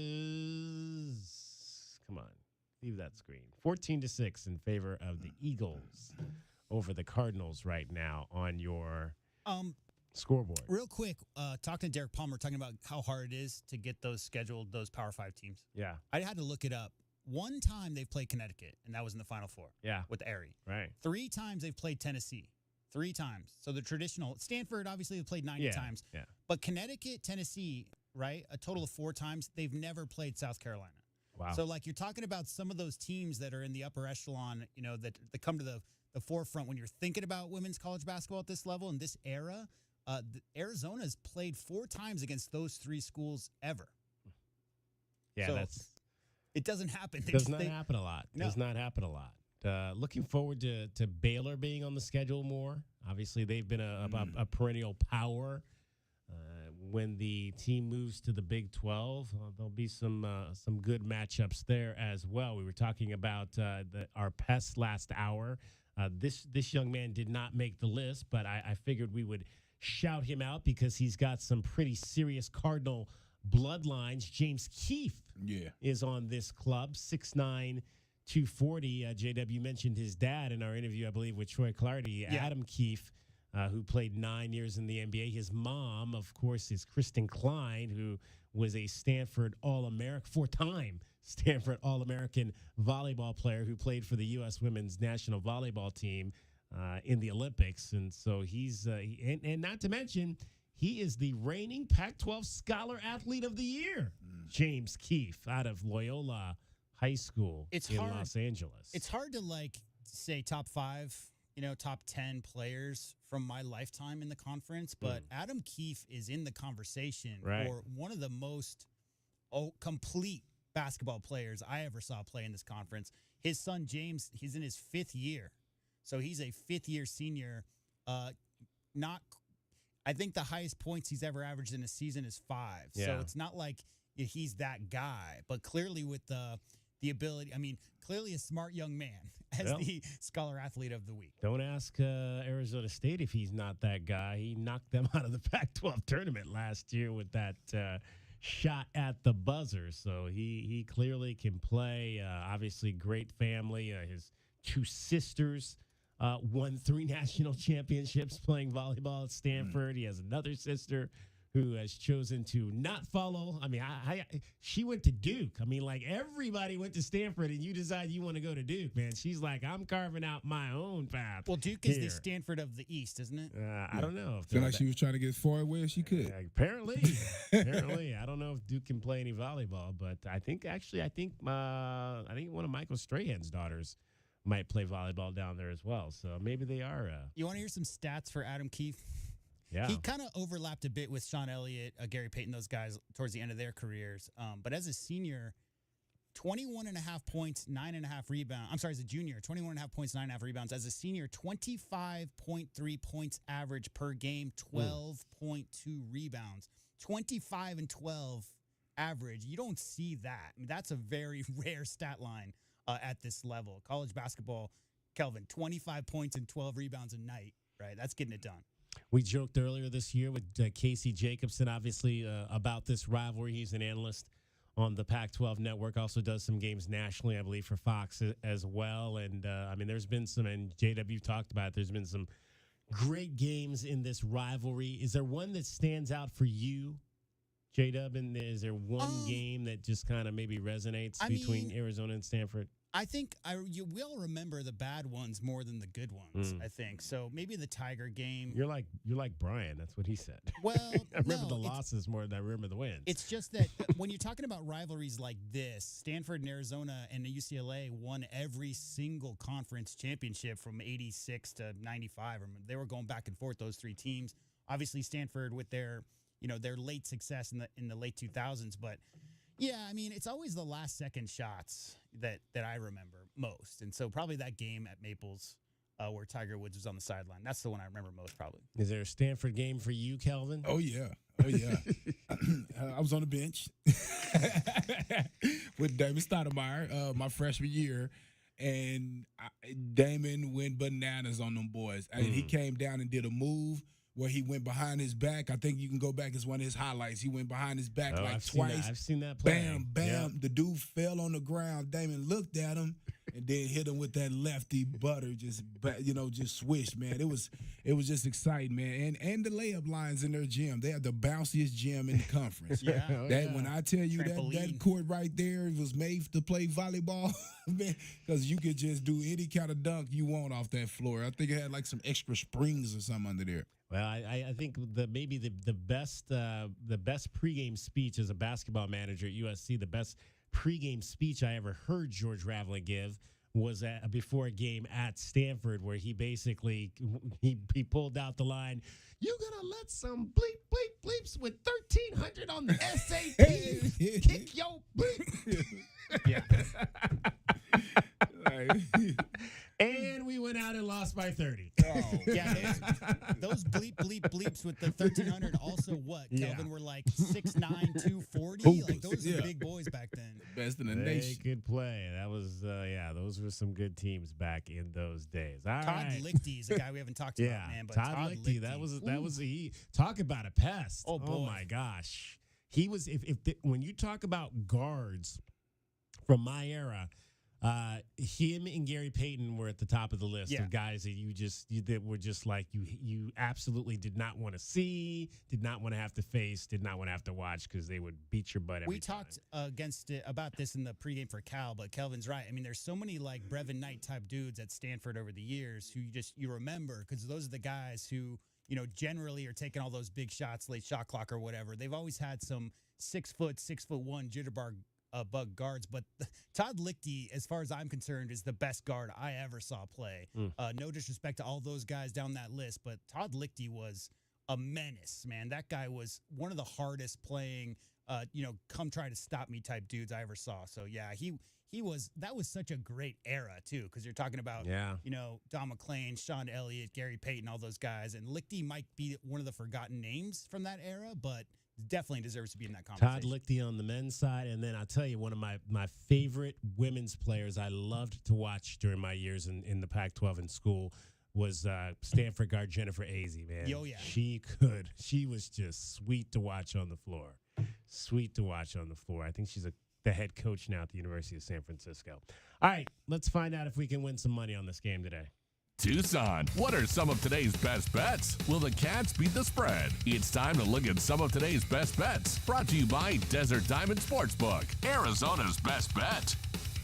All right, this is a competition, and Kelvin has fallen 2 games behind at 14-10, so he's got some ground to make up today on front-running J-Dub and DK, who are 16-8 through the first 12 games of this season. We picked the point spread. We picked the over-under. The point spread today is U of A minus 12. Let's start there, and let's start with Kelvin. I'm gonna go. I'm gonna go. Well, this is the point spread. Yeah, I know it's the point spread. I'm gonna give Stanford the benefit of the doubt. I've seen them have some fight in some big games, so I'm gonna take Stanford on that one. Ooh, okay. I'm at home. At home? Yeah. I mean, U of A wins the game, I think, by 8. But I think Stanford is gonna make it a battle. J-Dub? Yeah, same. I think Arizona wins by 9 or 10, but not by 13. So yeah, I'll give Stanford the point. It was 12, but well, I'm looking at 12 and a half, so I call rounding up to 13. Okay, all right. Geez. All right. Well, I'm gonna see, now you guys got me thinking. I was gonna go with U of A here, but now I'm gonna stay with U of A. Since you guys went with Stanford, I'm gonna stay with U of A. I think they're just playing some very good basketball. I think this is a team that just I don't know. I sense that that they're down right now after the loss to ASU, which obviously is going to ignite them today. They're not going to want to be swept at home. So that could definitely be the difference in the line, like you said right there. But I've seen a lot from this Arizona team, and if they get going, I think it's going to be an easy day. It'll be another easy day. So I'm gonna take the 12. I'm gonna lay the 12 and go with Arizona. And the only thing, DK, the reason why is that I'm afraid that we're gonna go with our bench. If we get up. Same as Cal, right? You get up by 25. So that's the only reason why. Try to get some other guys in there. That's the only reason. Yeah. All right, so the over-under is 163 on this one today. What say you on that, J-Dub? I think I'll go over. I think Arizona. I think that's a good gym to shoot in. I think they'll be fine. I don't have a ton of respect for Stanford's defense, honestly, this year. So as far as a team that's going to hold Arizona down, and then Stanford's just going to, as Kelvin always says, Stanford's going to come out and play out of their minds because they got to have this one. It's at home. Those fans, as always, will be crazy. Even if there's only 10 fans in that building, they're going to be making noise and having some creative chants. So yeah, I could see over. Kelvin? Over for sure. They play over their head when they get to go against a ranked Arizona team. Guys are going to be knocking down shots everywhere. Spencer Jones, that's all I got to say. It was so the total in the game Friday night against ASU was 149. And then obviously the total in the Arizona game was 181. And Arizona, I'm going to go over 2 in this one. I just think that they could definitely flirt with 100 again in this ball game, and I could see definitely Stanford getting into the 70s today. So everybody is going with the over. Kelvin and I are going with Kelvin and J-Dub are going with Stanford. And I'm going with the U of A, so we will have some movement today with our best bets. Those are today's best bets. They are brought to you by Desert Diamond Sportsbook, Arizona's best bet. Let's take a look at the Right Way Rundown and see what's coming up on our pregame show. Brought to you by Right Way Heating, Cooling, and Plumbing. Do things the right way. All right, still to come, we will talk with Ted Robinson. He'll call this game today for the Pac-12 Network. He'll give you your view from courtside, brought to you by Kaiser Garage Door and Gates. Keys to the game still to come, as well as your starting lineup for the Arizona Wildcats. This is the Meridian Wealth Management Countdown to Tip-Off show. Arizona and Stanford today in Palo Alto with tip-off at 2 o'clock. I've got Kelvin Ifan and J.W. Madden, and you are listening to Wildcats Radio 1290.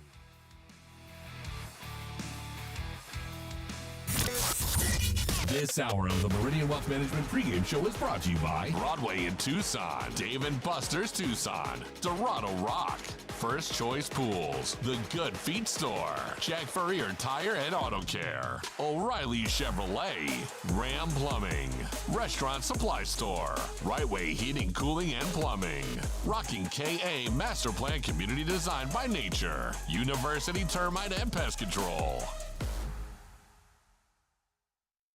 Do you often worry you left the garage door open? With a LiftMaster garage door opener powered by MyQ, you'll never worry again. You can control, secure, and monitor your garage from your smartphone anytime from anywhere through the MyQ app. As an authorized LiftMaster dealer, we have smart openers designed for your needs, including belt drive motors for ultra-quiet operation, integrated camera for live video streaming, and battery backup that lets you in when the power is out. Kaiser Garage Doors and Gates is your authorized local LiftMaster dealer. Visit KaiserDoor.com for more information. As a homeowner, you've probably seen some pretty bad plumbing problems. Yeah, I've seen a few. We've seen them all. All of them? Ram's Plumbing kept entire buildings flowing. Businesses since 1983. Wow, so whatever happens to my house... We've seen it before, and we have the solution. Locally owned and operated Ram Plumbing is Tucson's most trusted plumber. Our team of licensed professionals can fix anything your home can dish out. When your plumbing's in trouble, call Ram on the double. Online at bestplumbertucson.com. Driving the lane, dunking on the competition, and playing as a team. These are things we'll see this season watching our Wildcats play basketball. These happen to be the things you'll also find when you buy your next vehicle from O'Reilly Chevrolet. The only difference is at O'Reilly, nobody gets penalized for traveling. Heck, we actually encourage it. See us on Broadway next to Park Place Mall. Call 747-8000 or find new roads at O'Reilly.com, where you can experience our version of a steal. O'Reilly Chevrolet, more than a great price. O'Reilly Chevrolet. Broadway in Tucson presents the Rockin' 2023-2024 season featuring 8 blockbuster productions including Disney's Aladdin, The Book of Mormon, Hairspray, and Chicago. Enjoy the Southern Arizona musical premieres of Tina, the Tina Turner Musical, Ain't Too Proud, The Life and Time of the Temptations, MJ the Musical, and Mrs. Doubtfire. Secure your choice season tickets today and get the ultimate in flexibility and the lowest prices all season. Visit BroadwayInTucson.com and secure your season tickets today.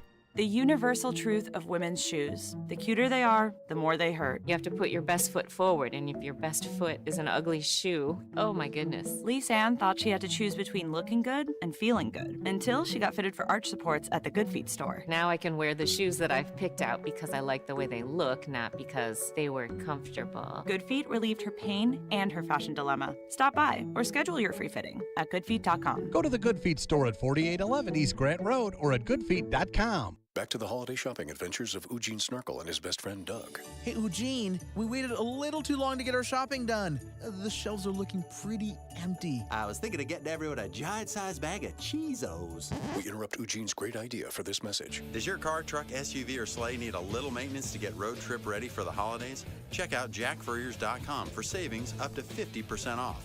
Get your vehicle holiday road trip ready at Jack Furrier Tire and Auto Care. Since 1960, here to get you there. As Arizona's leading personal injury law firm for more than 30 years, Goldberg & Osborne agrees, bear down, Arizona. With offices statewide, including 5 in Tucson and Southern Arizona, the Eagle gives you home field advantage. More than 1,800 5-star Google reviews prove Goldberg & Osborne has the playbook for any situation. So after any accident, let the attorneys voted best personal injury law firm tackle that insurance company and get you the settlement you deserve. Goldberg & Osborne, 1-800-THE-EAGLE. What up, Tucson? This is Joseph Blair, former Wildcat and assistant coach of the Washington Wizards. When I came to play basketball at the U of A in the 90s, the Tucson community became and has always remained a special part of my life. And this is why I proudly joined the Meridian Wealth Management Tucson Advisory Business Council.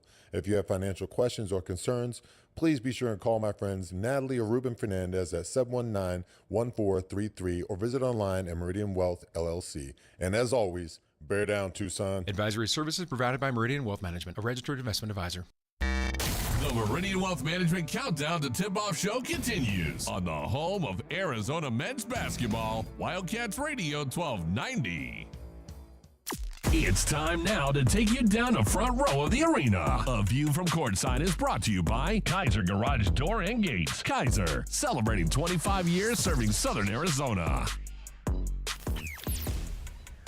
And let's head down to the baseline and hear from the man who will call today's game for the Pac-12 Network, Ted Robinson. He'll be working alongside the legend that is Bill Walton as we begin this last go around the Pac-12 conference. And first of all, Ted, I don't know. I know I've heard Roxy call games with Bill. I know I've heard Dave Pash call games with Bill. I'm not sure I've heard you call a game with Bill Walton. So how do you and Bill mesh together on the air? Well, David, nice to be with you, and I feel like it's been very, very good. Actually, I've probably done 150 games with Bill. Wow. Over the life of our network. I think Dave Pash is probably close, right? We're probably the two that are by far the most people that have worked with Bill. And I know our telecast on Pac-12 Network, I think, takes a different approach to working with Bill than the ESPN games do. So, which which is much to my preference, and I think it's been great. Actually, Bill and I have become very good friends. We had dinner last night with our wives. He is a wonderful, wonderful person and a great partner.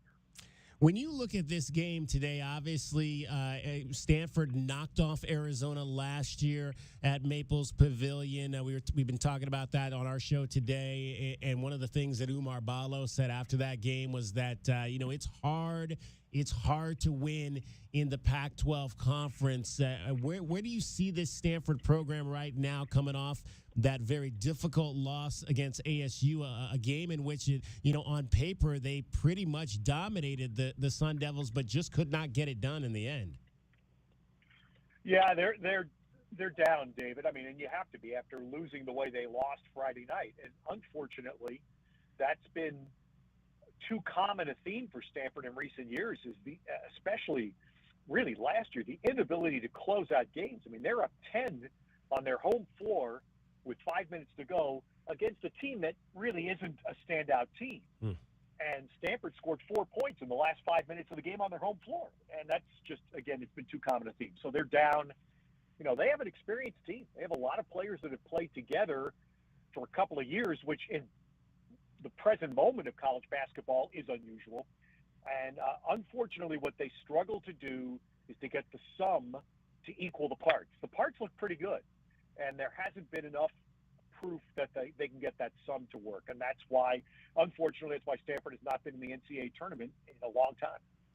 We are looking forward to another battle of bigs. I mean, we've seen this now 3 weeks in a row. Umar Balo and Zach Edey, and then Umar facing the talented the big from Florida Atlantic last week, and then today he gets another one in Maxime Reynaud. Well, what stands out to you about Maxime and the way that he kind of plays the game? Yeah, this is going to be different. I think it's a bigger test to ask, can Maxime Reynaud handle it inside? Because he's from Paris and he came to Stanford. This is his third year, but a lot of the time in his first 2 years, he played outside. He played outside on the perimeter facing the basket. And this year, he's gone far more down to a low post game. But he hasn't played anybody like Umar yet. And so, I think that's going to be, to me, I'm watching it from that side. How does Maxime Reynaud, who's a skilled player, but how much he's added? I talked to him yesterday. He's added about 25 pounds of muscle since he's been at Stanford. But how does he handle the bulk and the strength of Umar? And then look, Umar had a rough game on this floor last year, as you all Arizona fans remember well. I mean, Arizona got stunned, and Tubelis was almost a no-show, which was startling. Yeah. Given how well he played for Arizona, and Tubelis and Balo did nothing in the game here. So I sensed Tommy Lloyd was pretty aware of that yesterday when he was kind of getting on the guys in their practice to make sure, hey, don't sleep on this game. Yeah, and I think it was one of the things that he talked about after the game against Cal was they wanted to get out to a fast start, which they did. That'll be important again today. Obviously, I thought the thing that really stood out to me in the game on Friday night for Arizona was just their ability to limit California to one shot. I mean, they were just dominating the boards early and getting out in transition. What have you liked about the way that Arizona has kind of rebounded this year in terms of crashing the boards and being able to really control games through that aspect?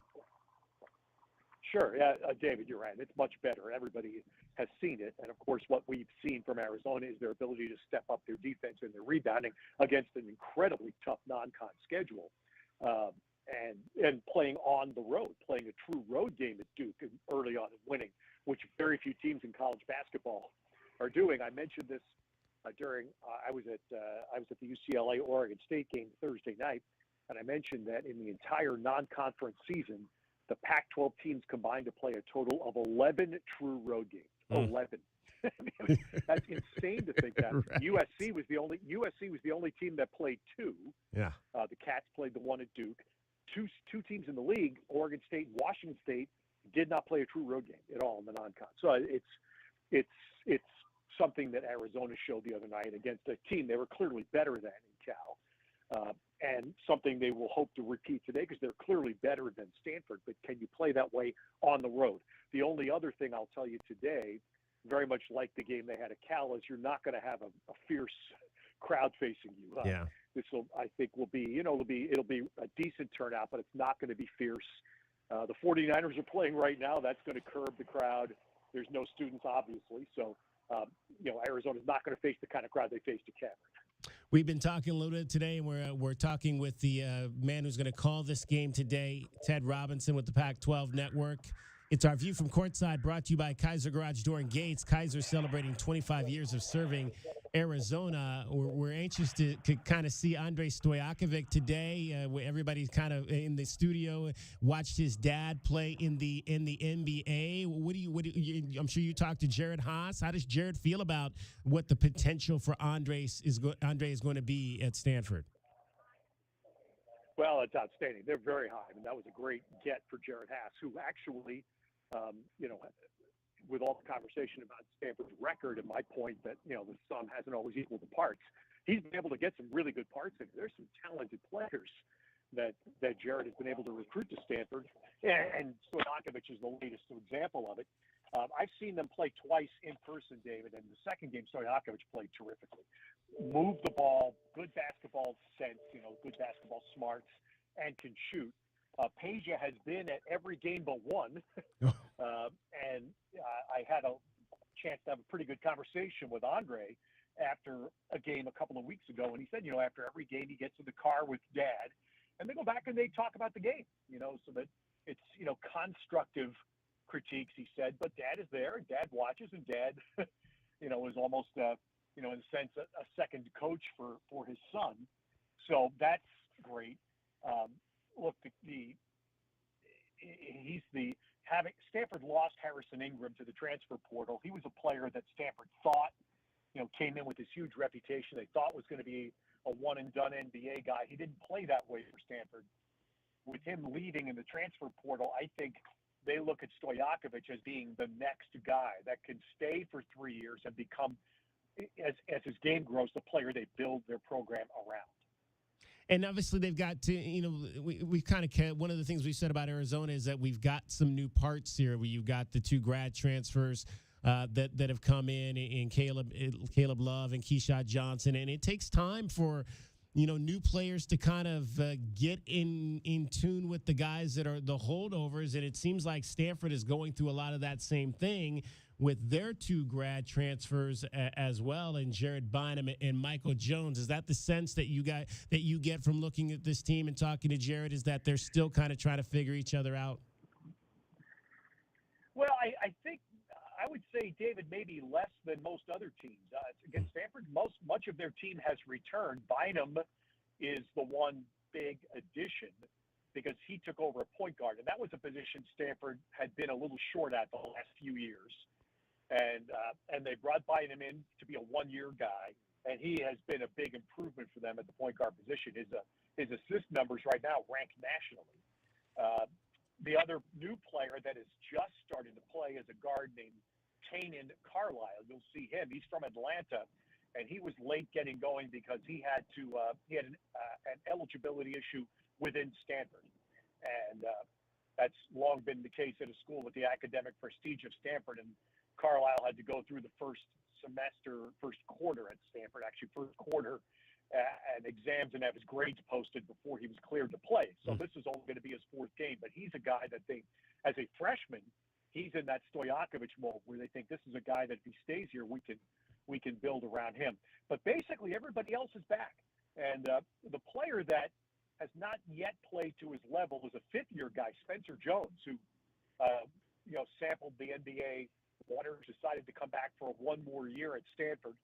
And he's a really good player. He's a really good offensive player, but he's been hurt a little bit in the early part of the year. He's already missed 4 games, and his play just hasn't been to his prior level. And Stanford needs that. He is, right now, he should be their go-to offensive guy, and it hasn't really been that way for them in the first 11 games. We were talking about James Keefe in the last segment and his bloodlines at Stanford. I have to, because you're an Olympic guy, I have to ask you, did you ever call at Olympics with his mom, Kristen Klein? Do you go that far back in the Olympics? Well, I go that far back, but no, I've never called volleyball, David. Oh, wow. I know of her, and I knew of Adam. Of course, I knew of Adam.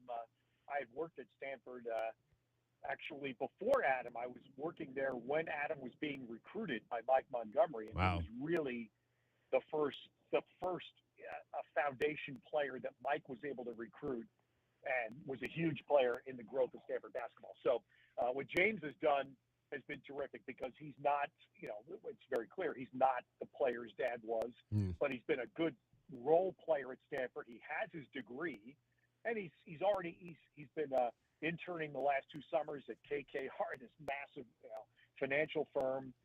He's doing what has been the traditional Stanford mold, which is you come to Stanford, you make a decision that's going to benefit you for 40 years, not just 4. And that, I think James Keefe is he's a perfect present day example of that. What do you want to see from Arizona? What are you anxious to see from Arizona today, Ted? Defend. I mean, I think I didn't get a chance to ask Tommy this yesterday, but I watched a good part of their game Friday night.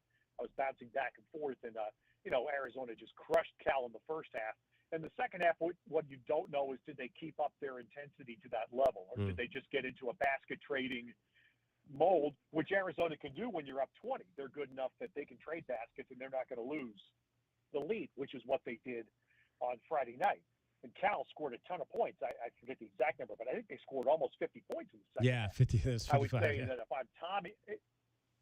I'm Tommy Lloyd, I would not like to see that. I would rather see my team keep, as difficult as it might be, keep up that defensive intensity, because when you get up on a better team in the second half, they have the ability to close the 20-point lead on you. When they play the best teams in our league. So anyway, that would be, look, we all know.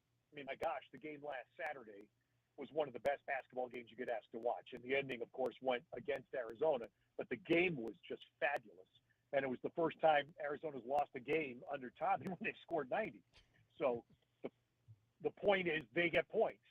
The challenge to me for Arizona to contend for the national title this year, which they should do, is they're going to run against a team where they're going to have to play defense. Yeah. And they're going to run into a team, as they've done already, where I'm not going to score 90 today. It's the Elite 8, and this team can defend. So I have to be able to win a game 74 to 71. You know what I'm saying. So that's what I want to see over the conference season. I'm sure that's what Tommy Lloyd wants to see. We know we can score, but can we win a game when the other team pitches well against us, and we have to win a low-scoring game? Yeah, that's one of the things I think that I've seen is that teams that have guards that can get to the basket and go downhill tend to cause Arizona a few problems, and so you definitely want to see them be able to defend better against at least in those instances, regardless of if it's a team that can do it consistently. But every team can do it, and you want to see them to be able to defend, I think, in those instances. Hey, Ted, we always appreciate the opportunity to talk to you. Have a great call today at the Maples Pavilion in Palo Alto. My pleasure being with you again, David, and all the best to you for the new year. Happy New Year to you, too. Ted Robinson, that is your view from courtside from the Pac-12 Network announcer.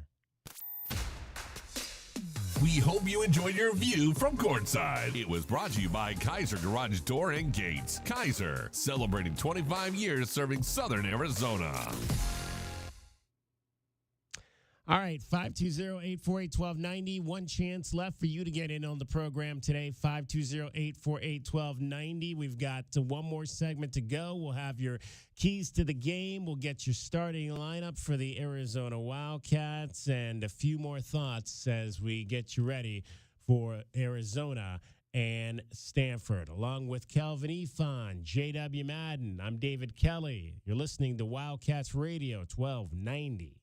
This is the Meridian Wealth Management Countdown to Tipoff Show on the home of Arizona men's basketball. Wildcats Radio 1290. The Window Depot is proud to sponsor the first look at today's game and would like to invite Arizona Wildcat fans to visit one of their Tucson warehouses. The Window Depot provides over 1,000 in-stock vinyl windows, interior and exterior doors, plus granite and quartz countertops, and a huge selection of custom cabinetry, all at the lowest prices in town. Consider the Window Depot your MVP when it comes to your home improvement needs. Stores are open Monday through Saturday, or order online at thewindowdepot.com. The Window Depot, more than a window store. My heat and air were in a state of disrepair. Don't let heating or plumbing problems spoil your holidays. I'm Ron Arenas, the owner of Picture Rocks Cooling, Heating, and Plumbing. We'd like to wish you a safe and happy holiday season and a very Merry Christmas. When you need us, call 520-440-4069 for honest service to the Tucson area for over 22 years. Picture Rocks Cooling, Heating, and Plumbing.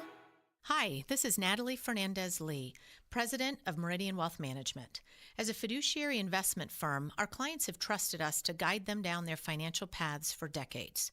Whether you are an individual or family, business, foundation, or nonprofit, we are committed to your long-term goals and financial futures. We are proud supporters of the Tucson community and all that makes our city so special. Visit online at meridianwealthllc.com to learn more about Meridian. Advisory services provided by Meridian Wealth Management, a registered investment advisor. Here's an important message from University Termite and Pest Control. The weather is getting cooler here, and so rodents will be seeking alternative housing. Do you need a professional? Call University Termite and Pest Control, 886-4146. They've been serving Tucson since 1974. You can be assured University Termite and Pest Control will keep you pest-free using the most responsible products and application methods. 28 school districts, 3 hospitals, 2 colleges, 1 university, and thousands of homeowners trust University Termite and Pest Control. You can too. Call University Termite and Pest Control today at 886-4146 or go to bepestfree.com. Does it feel like the price of everything is going up, up, up? We can't control the price of gas or groceries, but at Royal Buick GMC, we never add market adjustments, even while other dealers add fees because inventory is limited. At Royal Buick GMC, you can rest assured you won't pay market adjustments, and we stand by our transparent online pricing. Royal Buick GMC, the dealership that's different. OAC plus tax, title, license, dealer-installed options, and $529 doc fee. Royal Buick GMC, in the Auto Mall and at RoyalTucson.com. Cool Willie's Air and Plumbing. Always trust the big guy. Mention your Wildcats and receive $50 off any repair at CoolWillies.com. Cool Willie's is proud to be a partner of the University of Arizona Wildcats basketball radio broadcast. 2 powerful teams working hard for you to get the job done right every day. Cool Willie's Air and Plumbing. Big enough to help, small enough to care. Remember to mention your Wildcats and receive $50 off any repair. CoolWillies.com. Jingle all the way to Desert Diamond Casino. There are next level thrills, a whole lot of winning, and so much more in store this month. Let's hear it. First up, it's $1 Million Pro Football Frenzy and 10K Saturday. Then there's Holiday Gift Grab and the Road to Riches finale. Wow! And be sure to check out fantastic live entertainment at the Diamond Center with Gary Allen, clairvoyance, and more. Rock on! Then on New Year's Eve, it's New Year's Eve Hot Seats Frenzy at Sahuarita and Tucson. And you can win your share of $25,000 at Tucson with New Year's Eve Cash Train. That's true, Tucson. All this plus your favorite slots and table games, Arizona's finest sportsbook, and delicious food and drink specials. It's all here at Desert Diamond Casinos. True. An enterprise of the Thorn Autumn Nation. See Rewards Center for details. The Meridian Wealth Management Countdown to Tip-Off Show continues on the home of Arizona men's basketball, Wildcats Radio 1290. Every Pac-12 game is hard, man.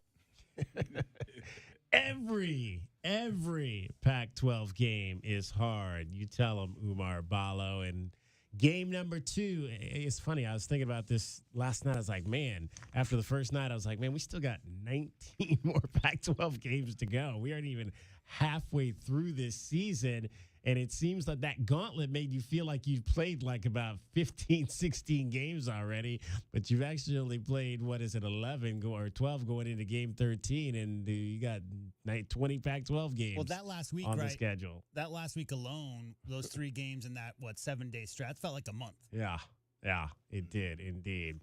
All right, it'll be the Wildcats and the Stanford Cardinal today, and that'll be a 2 o'clock start. We've got you for about another 20 minutes before the network takes over, and Brian Jeffries and Reggie Geary will be on the call once again. We were talking Friday night, guys, and I wanted to just get into this real quick, how the team assist numbers have kind of been down a little bit the last few games, but we were also talking about how the fouls went up in that ball game. And there was one play in particular I wanted to kind of point out. It was in the first half of the game, and it was right after Caleb Love had got hot and got going. and he had another opportunity to shoot a three from straight away, and he chose not to. He did the pump fake. He penetrated, found Mateus Krivas in the lane. Mateus got fouled, went to the line, and got 2 free Is that throws the one out where of he it. wound up on the ground? Yeah. Rivas? Yeah. That one that right was a there. Dunk. That was a dunk. And that was one of those instances where you don't get an official assist there, but it was a pass play by Caleb on an aggressive drive that led to 2 points for the Arizona Wildcats. So, again, those are the types of plays that, when you look at the assist numbers going down, but that was an instance where the free throws came out of it on the other side of that point. So, yeah, I mean, I look at it like this. If you're talking about a team like Wisconsin, Purdue with a deep front line, right, that's one thing. But when you're talking about a team like Cal or even Stanford, there's not a lot of depth there. And that being said, those bigs aren't the best defenders, right? So when you get a pass like that to Krivas, Kelvin, I mean, that's it. Like that's a 7'4" guy catching the ball 2 feet from the rim. That's a dunk. So you got a foul there. And the weaker, no disrespect, but the weaker the front line is, I think the more situations you're going to find like that where they're not going to go up and try to challenge shots. They're just going to commit the foul and try to put them to the line. Well, and I'll go back to what I was talking about also with Ted Robinson. In the one thing that I think, if there is a weakness in this defense, it's at times that they can be straight line driven on. And we saw that in the second half when Jalen Celestine and Jalen Tyson, the Jalen's got a little bit more aggressive in trying to push the ball to the rim. And I wonder if we'll see more teams try to do that against Arizona moving forward. It's like, hey, they can be beaten off the dribble. Caleb Love can be beaten off the dribble. Pella at times, and I'll go back to what I said in the first segment. I think there's times when Pella is not as aggressive defensively, he can be beaten off the dribble. Will we see more teams try to press the ball into the middle against this Arizona team? Well, I think what happens is as a coach, and you look at the other team and their foul counts are high. First thing you do is say, ref, look at the foul count. Those guys have more fouls. You know what most refs will tell you? Your guys are shooting jump shots. Tell your guys to go to the basket and maybe I can call a foul. Right. And I think that's what was happening there when you see sometimes they're making a conservative effort to actually get there, because now you're saying the refs are calling fouls. The only chance for us to get a foul called is to get to attack in there. And also I think the other thing is you don't see big shot blocking numbers from this team. Right. And so I know Ballo is a intimidator. I know he can block shots. But I would attack him until you prove to me. And other thing, I want to get him in foul trouble. Well, and that's the other interesting thing. I'm glad you brought that up, because I think I mentioned this in the Michigan State game, that I thought at times there's opportunities for Umar to block shots, but he doesn't do it. He'll just wall up. And it's not like he's in consistent foul trouble, so he's not one of those guys that fouls a lot. I'd like to see Umar Ballo try to block more shots and be more aggressive on that. Mass, right? He's got so much mass to move quick, so come off. Like you think about Koloko and how quick he was off his feet and how quick he was with his hands to get that hand in the area of where the shot was coming from. Umar doesn't have that just simply because he's got, 35, 50 more pounds. Mm-hmm. I'll tell you one thing I saw in that second half. I didn't see the Cal offensive players driving around Arizona defenders. I saw the Cal offensive players like Tyson and Celestine driving through the chest of Arizona defenders, because we're talking about a 20, 25-point deficit. The Cal perimeter guys were putting the onus on the officials. It's like that Legion of Boom thing. They're not going to call every single time.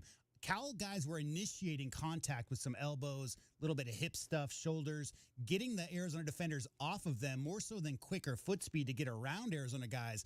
They really were forcing creating contact, especially Tyson. But most of his drives, he was trying to go right through the chest of guys. But with that being said, we didn't see the help get over fast enough. And a couple of times when the help did come, remember they reached in and kind of got fouls, right? And so you want to see that shot blocker or the plug, we call him sometimes, where you just get in front and stop and wall off. And I actually don't mind him because I don't really think he's a shot blocker.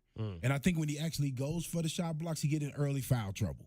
So I don't mind him walling off and guys, changing their trajectory on their shots and, missing some of those shots. They still turn into rebounds. So, but if I am the other team, I'm attacking him and I'm trying to get him in foul trouble, because I believe U of A is a different team when they have Ballo in there fouling your bigs out. Krivas got 11, Balo got 9, Keyshawn got 8, KJ got 6. Those are the only players on this Arizona team with more than 5 blocks on the season. Yeah. All right, let's find out what has to happen for Arizona to win today in Palo Alto. Wildcats fans, our keys to the game are brought to you by the Royal Automotive Group. Royal Automotive, the dealership that is different. We will start today with Kelvin Ifan. Kelvin. I think first and foremost, I think we need the defensive rebound. These guys are a big team. They did the game they won against us. They did great on offensive boards. I want to lock down those offensive boards because I don't want to give second chance opportunities for three-point shots. Get Boswell going. I think that you want to. I don't think there's a confidence problem there. I don't think there will be. But at the same time, we're really going to need him to feel at his best going down to the finishing through conference. So I would really love to see a couple plays to make things easier on Boswell. And then the last one is I think you really got to match up with Spencer Jones. I think that. His three-point shooting ability, he was 10 for 20, 5 for 10 for 3 from Arkansas for 27 points. Then that is a athletic team similar to what Arizona has. So I can really see him trying to step up in this game as he did before. So I would really love to see, I want to see how Larson, KJ, as well as Keyshot match up with him. J-Dub. Yeah, I think very similar. Obviously, Kelvin always is so on point. I think focus from the tip is important because coming off that loss to ASU, it's going to be a hungry Stanford team. As we always talk about, this could be a season-defining win for them. Fast start, take control, take the Cardinals seriously. Number 2, Balo. I want to hear Balo say every Pac-12 game is easy after this. I want to see a double-double, revenge for last year. Obviously, as Mr. Robinson said there, Balo and Tubelis did not really show up at the farm last year. I want to see them do that. 45-plus points in the paint, 10-plus rebound differential, that usual thing. Enforce your will. Arizona's front line, too big, too strong, too long. Just make them feel that every play. Well, I think I'm going to obviously echo one of the things that Kelvin said, and I mentioned before the game Friday night. I want to see something happen for Kylan to get him back into the flow that we saw in the first 6-7 games of the season that we necessarily have not seen. He still obviously is leading the team in assists, but maybe not shooting the ball, the 2-pointer as well. Still hitting over 40% of his threes, which is where you want to be. But just want to see him be comfortable out there, comfortable offensively for this ball club. So find a way to get Kylan going is my first key for the ball game. My second key is I'd like to kind of see a reestablishment of Keshad Johnson. I mean, he had the one dunk in the game against California, but haven't really seen him necessarily with many post-up opportunities, at least not in the game against California and not as much in the game against Florida Atlantic. So I'd like to maybe see if there's some more post-up opportunities for Keshad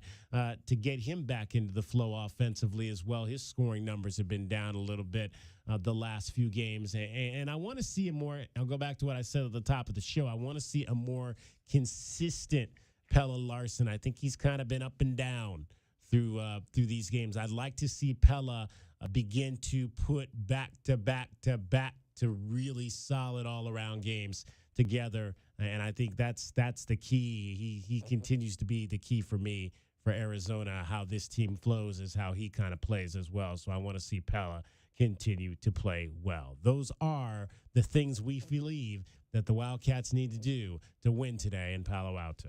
Wildcats fans, that's our keys to the game. Brought to you by the Royal Automotive Group. Royal Automotive, the dealership that is different.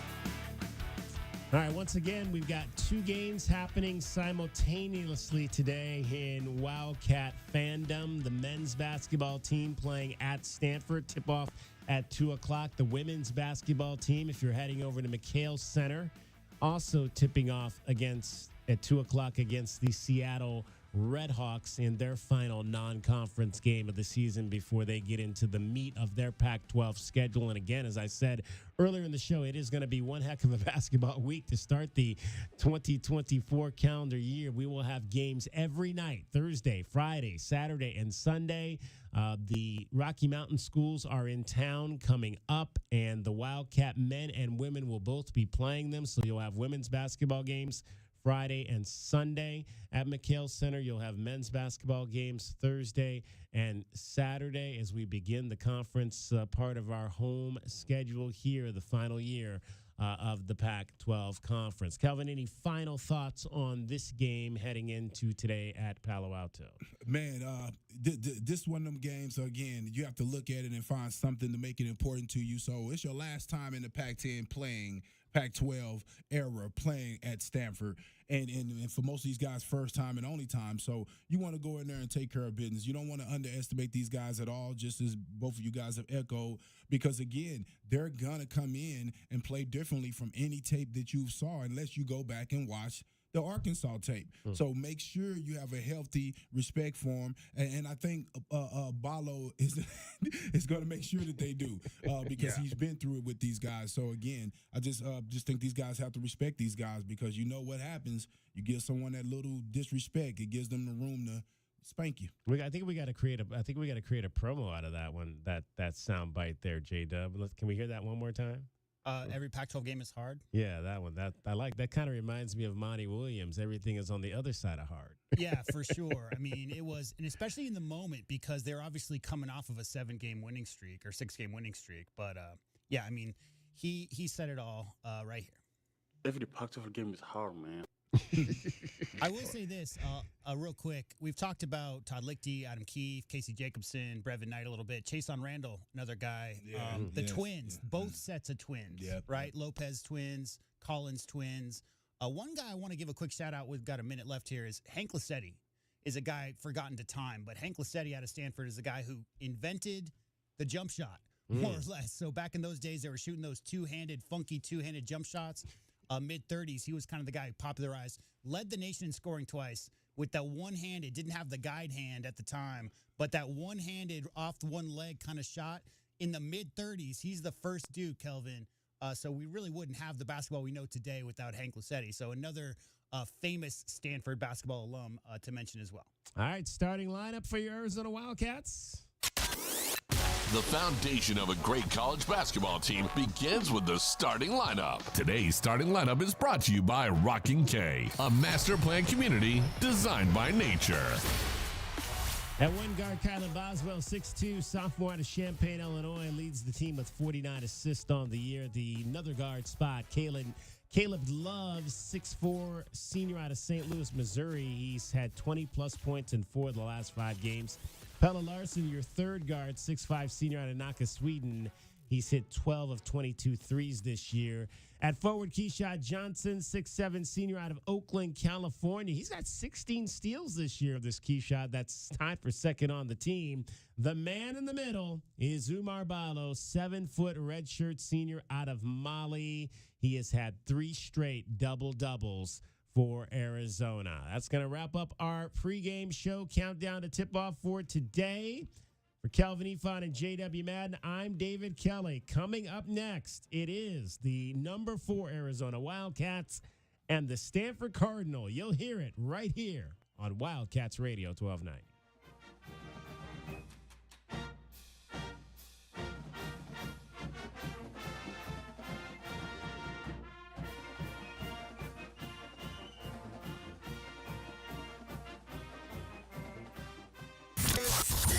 This hour of the Meridian Wealth Management pregame show is brought to you by Broadway in Tucson, Dave & Buster's Tucson, Dorado Rock, First Choice Pools, The Good Feet Store, Jack Furrier Tire and Auto Care, O'Reilly Chevrolet, Ram Plumbing, Restaurant Supply Store, Right Way Heating, Cooling and Plumbing, Rocking KA Master Plan Community Designed by Nature, University Termite and Pest Control.